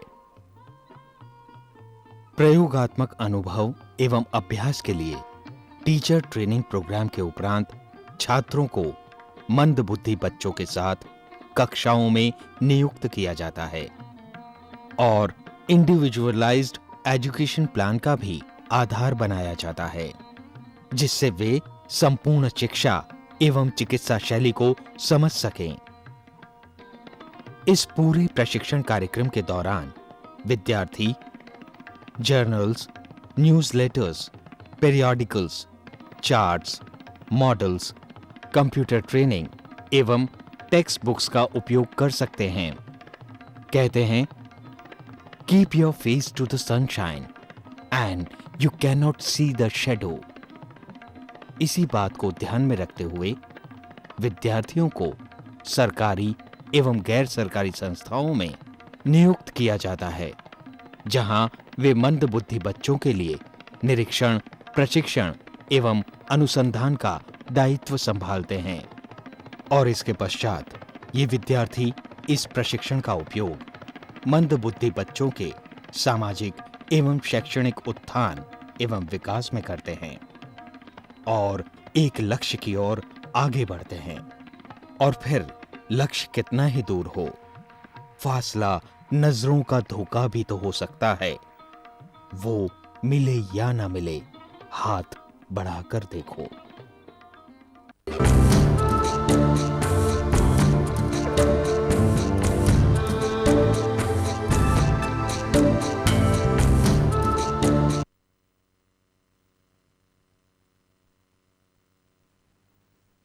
प्रीविलेंस और इंसिडेंस के बारे में कि प्रीविलेंस जो है वो टोटल नंबर को रिप्रेजेंट करता है और इंसिडेंस जो है वो एक पर्टिकुलर टाइमिंग में जो न्यू केसेस ऐड होते हैं उनके बारे में इंफॉर्मेशन देता है।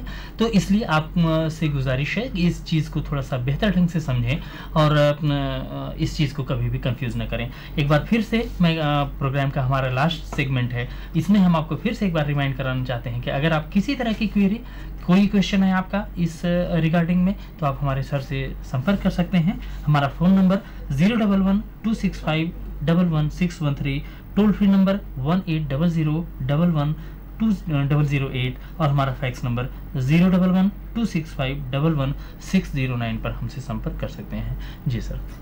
हाँ, तो अभी हम लोग बात कर रहे थे कि we were talking of confusion between incidence prevalence, कि इंसिडेंस क्या होता है, प्रिविलेंस क्या होता है। That concept will be very should be very very clear in our mind कि what is incidence and what is prevalence. Prevalence जो है that is total number of cases in a given population and incidence is total number of cases added to the population in a given period of time. Now, for example, consider a disease that takes a long time to cure and that was spread widely in 2002, but worst spread was arrested in 2003, and this disease will have a high prevalence and a high incidence in 2002, but in 2003 it will have a low incidence, although it will continue to have a high prevalence because of it takes a long time to cure. ना ये एक और यहाँ पर एक बहुत अच्छी चीज आई है कि हम कोई एक बीमारी लेते हैं जिसको ठीक होने में काफी समय लग जाता है, it takes quite a bit of time to get cure. तो वहां क्या होगा कि 2002 में वाइडली स्प्रेड थी तो वहां पर इसका जो प्रिविलेंस था वो काफी ज्यादा था, जी मगर इंसिडेंस जो था वो 2003 में और केसेस आ गए, तो प्रिविलेंस जो है वो बहुत ज्यादा हाई होगा और इंसिडेंस जो होगा वो कम हो जाएगा। 2003 के लिए हाँ। न्यू केसेस जितनी ऐड हुई हैं वही वो तो इंसिडेंस कम होंगे, तो इसलिए वो इंसिडेंस हुआ। हाँ। और बाकी मगर टोटल प्रिविलेंस जो है क्योंकि अभी वो जो 2002 में केसेस हमने निकाले वो 2003 में हमारे पास में आ गए, जी। नए केसेस में आ गए, मगर वो भी क्योर नहीं हुए, जी तो total number persons affected with the disease जी। विल बी हायर, जी जी तो प्रिविलेंस हमारा बहुत ज्यादा बहुत ज्यादा हुआ। प्रिविलेंस हमारा बहुत ज्यादा हो गया, हाँ। और इंसिडेंस जो है वो हमारा कम रह जाएगा।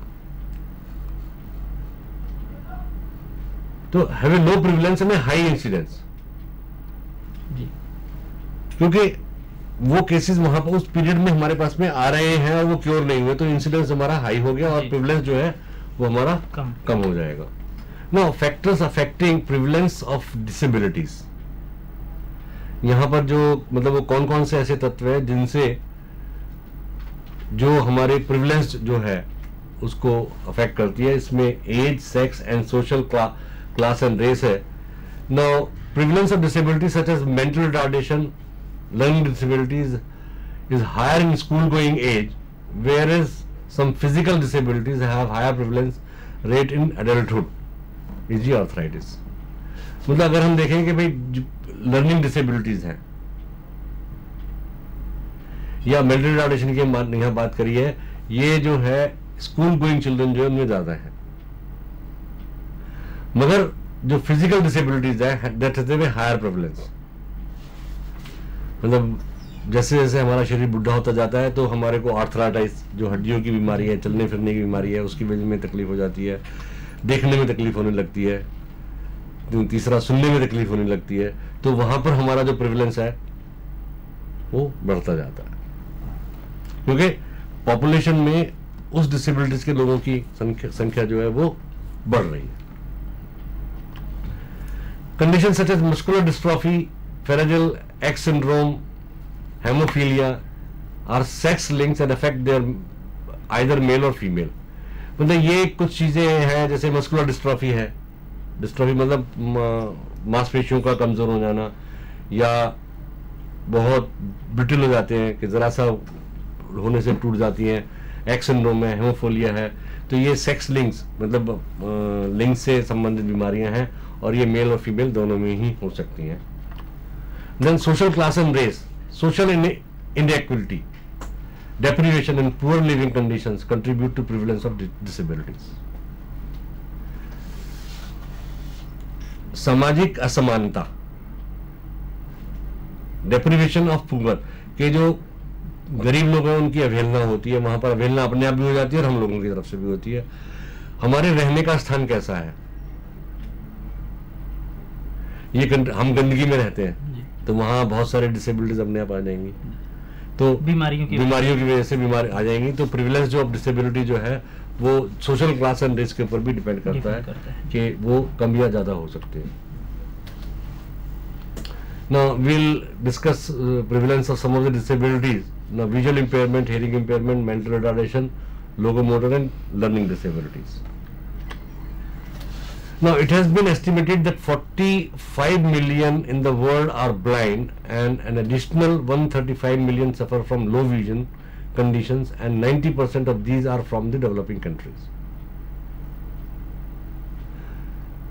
के 45 मिलियन मतलब 4 करोड़ 50 लाख लोग जो हैं वो वर्ल्ड ओवर में ब्लाइंड हैं।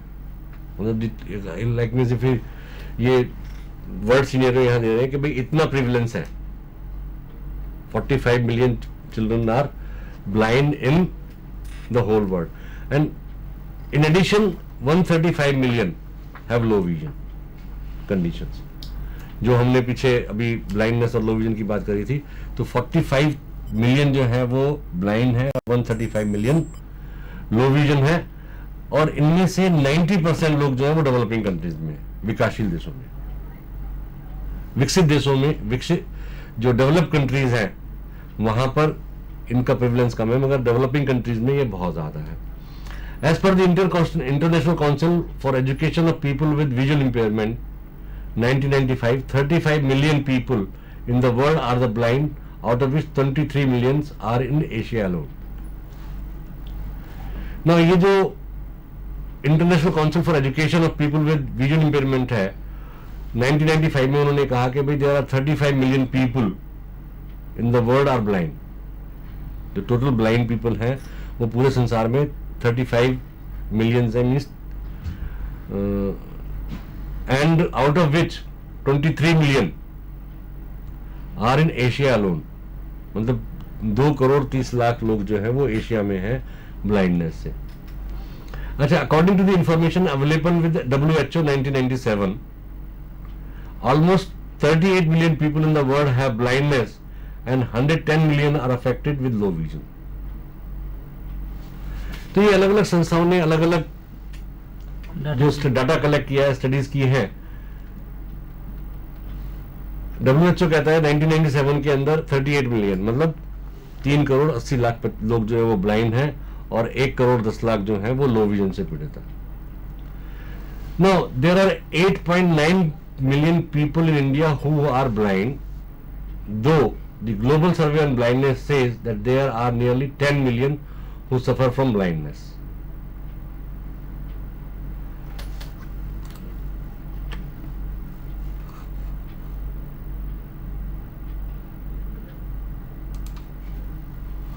Now, through the project Integrated Education for the Disabled, PIDE, supported by UNICEF, which was implemented in a block, each of 9 across India, some data is emerged. तो ये PIDE program of integrated education था जो UNICEF की सहायता से लगाया गया. उसमें कुछ डाटा हम लोगों ने कलेक्ट किया था. तो वहां पर ये देखा गया कि छबरा राजस्थान के अंदर 113 विजुअली इंपेयर्ड लोग थे. देन मस्तूरी मध्य प्रदेश में 124, पालघर महाराष्ट्र में 48, एंड देन बलियंथा उड़ीसा में 51, टन्नकुलथूर में 52, क्रिक्रुमा नागालैंड में 53, कजाल मिजोरम में 67, भिवानी हरियाणा में 99, ट्रांस जमुना दिल्ली में 63 एंड बड़ौदा गुजरात में 108. तो ये पाइड जो प्रोग्राम ऑफ इंटीग्रेटेड एजुकेशन था, इन्होंने अलग अलग ब्लॉक्स के अंदर ये प्रोग्राम को इंप्लीमेंट किया और वहां पर सर्वे किया, देखभाल की. और जो छबरा राजस्थान था, छाबरा राजस्थान में उन्होंने टोटल 113 लोग ब्लाइंडनेस से पाए. Hearing impairment. According to WHO 1998, there are 123 million people with hearing loss and the majority of them live in South Asian countries. As per survey done in 1991, there are 32,42,000 persons with hearing impairment in India. के 1991 में जो सर्वे हुआ था उसके accordingly हमारे पास में 32,42,000 लोग बाग hearing impairment से हैं. तो यहाँ पर भी फिर अगेन वही हमने ये स्टेट वाइज किया है थोड़ा सा कलेक्शन. नॉर्थ में देखें, हरियाणा के अंदर 0 to 4 ईयर्स में 170 है, 5 to 12 ईयर्स में 121 है, हिमाचल प्रदेश में 147, 5 to 12 ईयर्स में 1,712, 1,712, पंजाब में 138, 340, अपर सेंट्रल में बिहार 406 एंड 941, उत्तर प्रदेश में 128, 190, लोअर सेंट्रल में मध्य प्रदेश 190, 303, उड़ीसा में 270, 859, राजस्थान में 56, 281, नॉर्थ ईस्ट रीजन के अंदर 353 एंड 409, वेस्ट बंगाल में 1,128 एंड 3,474, गुजरात में 0 to 4 में कोई है नहीं, वेस्ट में और 5 to 12 ईयर्स में 100 है, महाराष्ट्र के अंदर 217, 742, आंध्र प्रदेश 95 एंड 821, कर्नाटका 660 एंड 629, केरला में 34 एंड 567, तमिलनाडु में 64 एंड 672. नाउ ये जो फिगर है ये वही, it has got nothing to do with this figure. ये फिगर जो है वो पाइड वाली है. कि पाइड ने जो सर्वे किया था उसमें 0 to 4 years में इतने बच्चे पाए गए और 5 to 12 years में इतने पाए गए.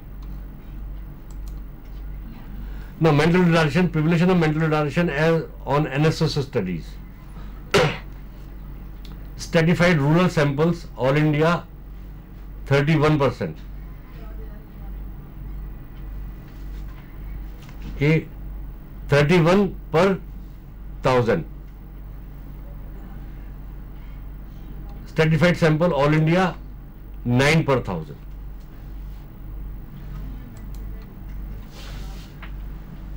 In India, the most common cause of locomotor disabilities is polymyelitis, followed by cerebral palsy. The NSSO study showed that out of a total population of 300 million children below 14 years approximately, 3 million were affected by a locomotor disability.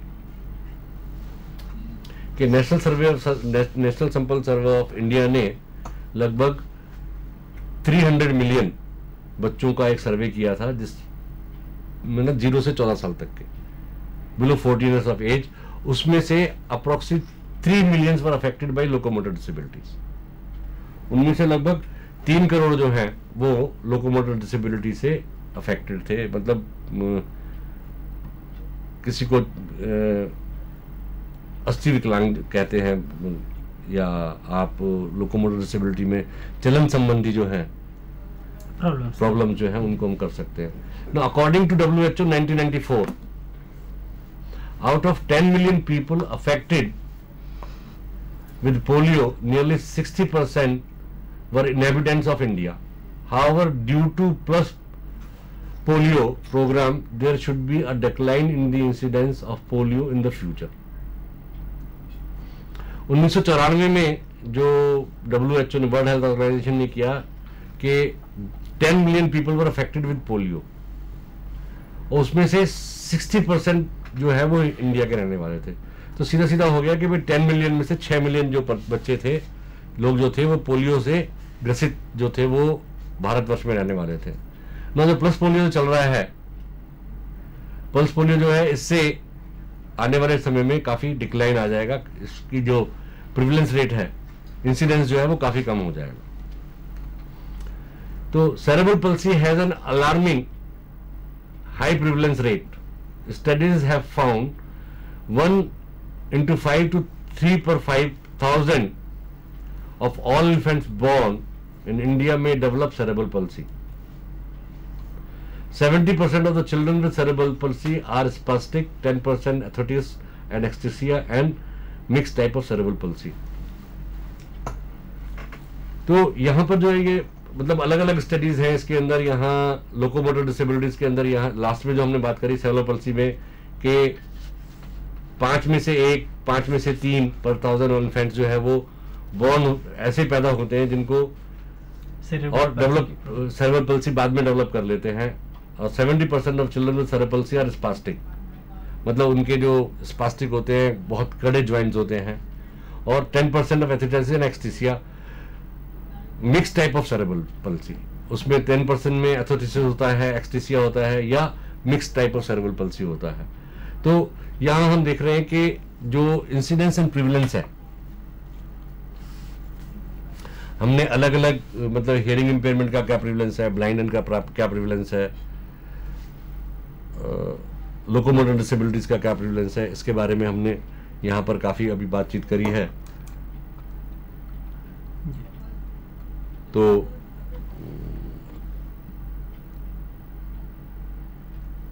अंत में मैं फिर एक बार ये दोहराना चाहूंगा कि आज जो हमने बातचीत की उसमें इम्पेयरमेंट, डिसेबिलिटी और हैंडीकैप, इनका क्या कॉन्सेप्ट है, ये इंडिविजुअली क्या क्या है, इम्पेयरमेंट क्या है, डिसेबिलिटी क्या है, हैंडीकैप क्या है, और इनका आपस में संबंध क्या है. कि इम्पेयरमेंट में हमारा क्या होता है कि हमारे शरीर की बनावट में या किसी ऑर्गन में कमी आती है, वो फंक्शन में कमी हो या बनावट में कमी हो, उसकी वजह से हमारे में अयोग्यता आती है. मीन्स कि हम जो हमारी दैनिकचर्या के काम स्वतः हम कर सकते हैं, नॉर्मल जो हमको काम करना चाहिए, अलग अलग स्टेजेस में मतलब वो हम काम नहीं कर पाते हैं, तो वो डिसेबिलिटी आ जाती है। और हैंडीकैपनेस जो है थी, क्योंकि वो हम नहीं कर पा रहे हैं, हम विकलांग हो जाते हैं। इसलिए तो impairment causes disability, disability causes handicap, तो एक दूसरे से इंटरलिंक्ड है। इंटरलिंक्ड है। तो इसलिए हमारे को इनको अलग अलग, बहुत अलग अलग कंपार्टमेंट्स में यूज करना चाहिए कि भाई इम्पेयरमेंट क्या है, डिसेबिलिटी क्या है और हैंडीकैप क्या है। We should not interchangeably use this. दूसरी बात जो हम कर रहे थे, वो हम कर रहे थे कि इंसिडेंस और प्रिविलेंस की, प्रिविलेंस एंड इंसिडेंस की। प्रिविलेंस क्या होता है, इंसिडेंस क्या होता है, इनको भी हम, यार ये प्रिविलेंस है, ये इंसिडेंस है, हम उसको बहुत इंटरचेंजेबली, बहुत फ्रीली यूज कर सकते हैं। तो प्रिविलेंस का मतलब ये है कि eight any given point of time किसी पॉपुलेशन में किसी डिसेबिलिटी से पीड़ित कितने लोग हैं, किसी डिसेबिलिटी वाले लोग कितने हैं, मतलब at a given point of time. यहाँ पर बहुत सारे एग्जांपल दिए गए, जैसे हियरिंग इंपेयरमेंट के लिए WHO ने कहा 6.3% जो है कि टोटल पॉपुलेशन जो है उसका 6.3% जो है वो पर्सन्स विद हियरिंग डिसेबिलिटी है, वो किसी भी प्रकार की हो सकती है। इसी प्रकार से 10 million people were affected by polio, उसमें से 60% जो है वो हिंदुस्तान में थे। ये एक प्रिविलेंस का रेट आ गया। मगर अगर अभी हम यहाँ पर देखें कि भाई प्रति वर्ष कितने लोग पोलियो वाले नए आ रहे हैं, जी जी, तो वो जो नए आ रहे हैं एक वर्ष में मान लो 10 आते हैं, तो वो 10 जो है वो इंसिडेंस हो जाएगा। तो we should be able to now, I think अभी हम लोग जो है इम्पेयरमेंट, डिसेबिलिटी, हैंडीकैप,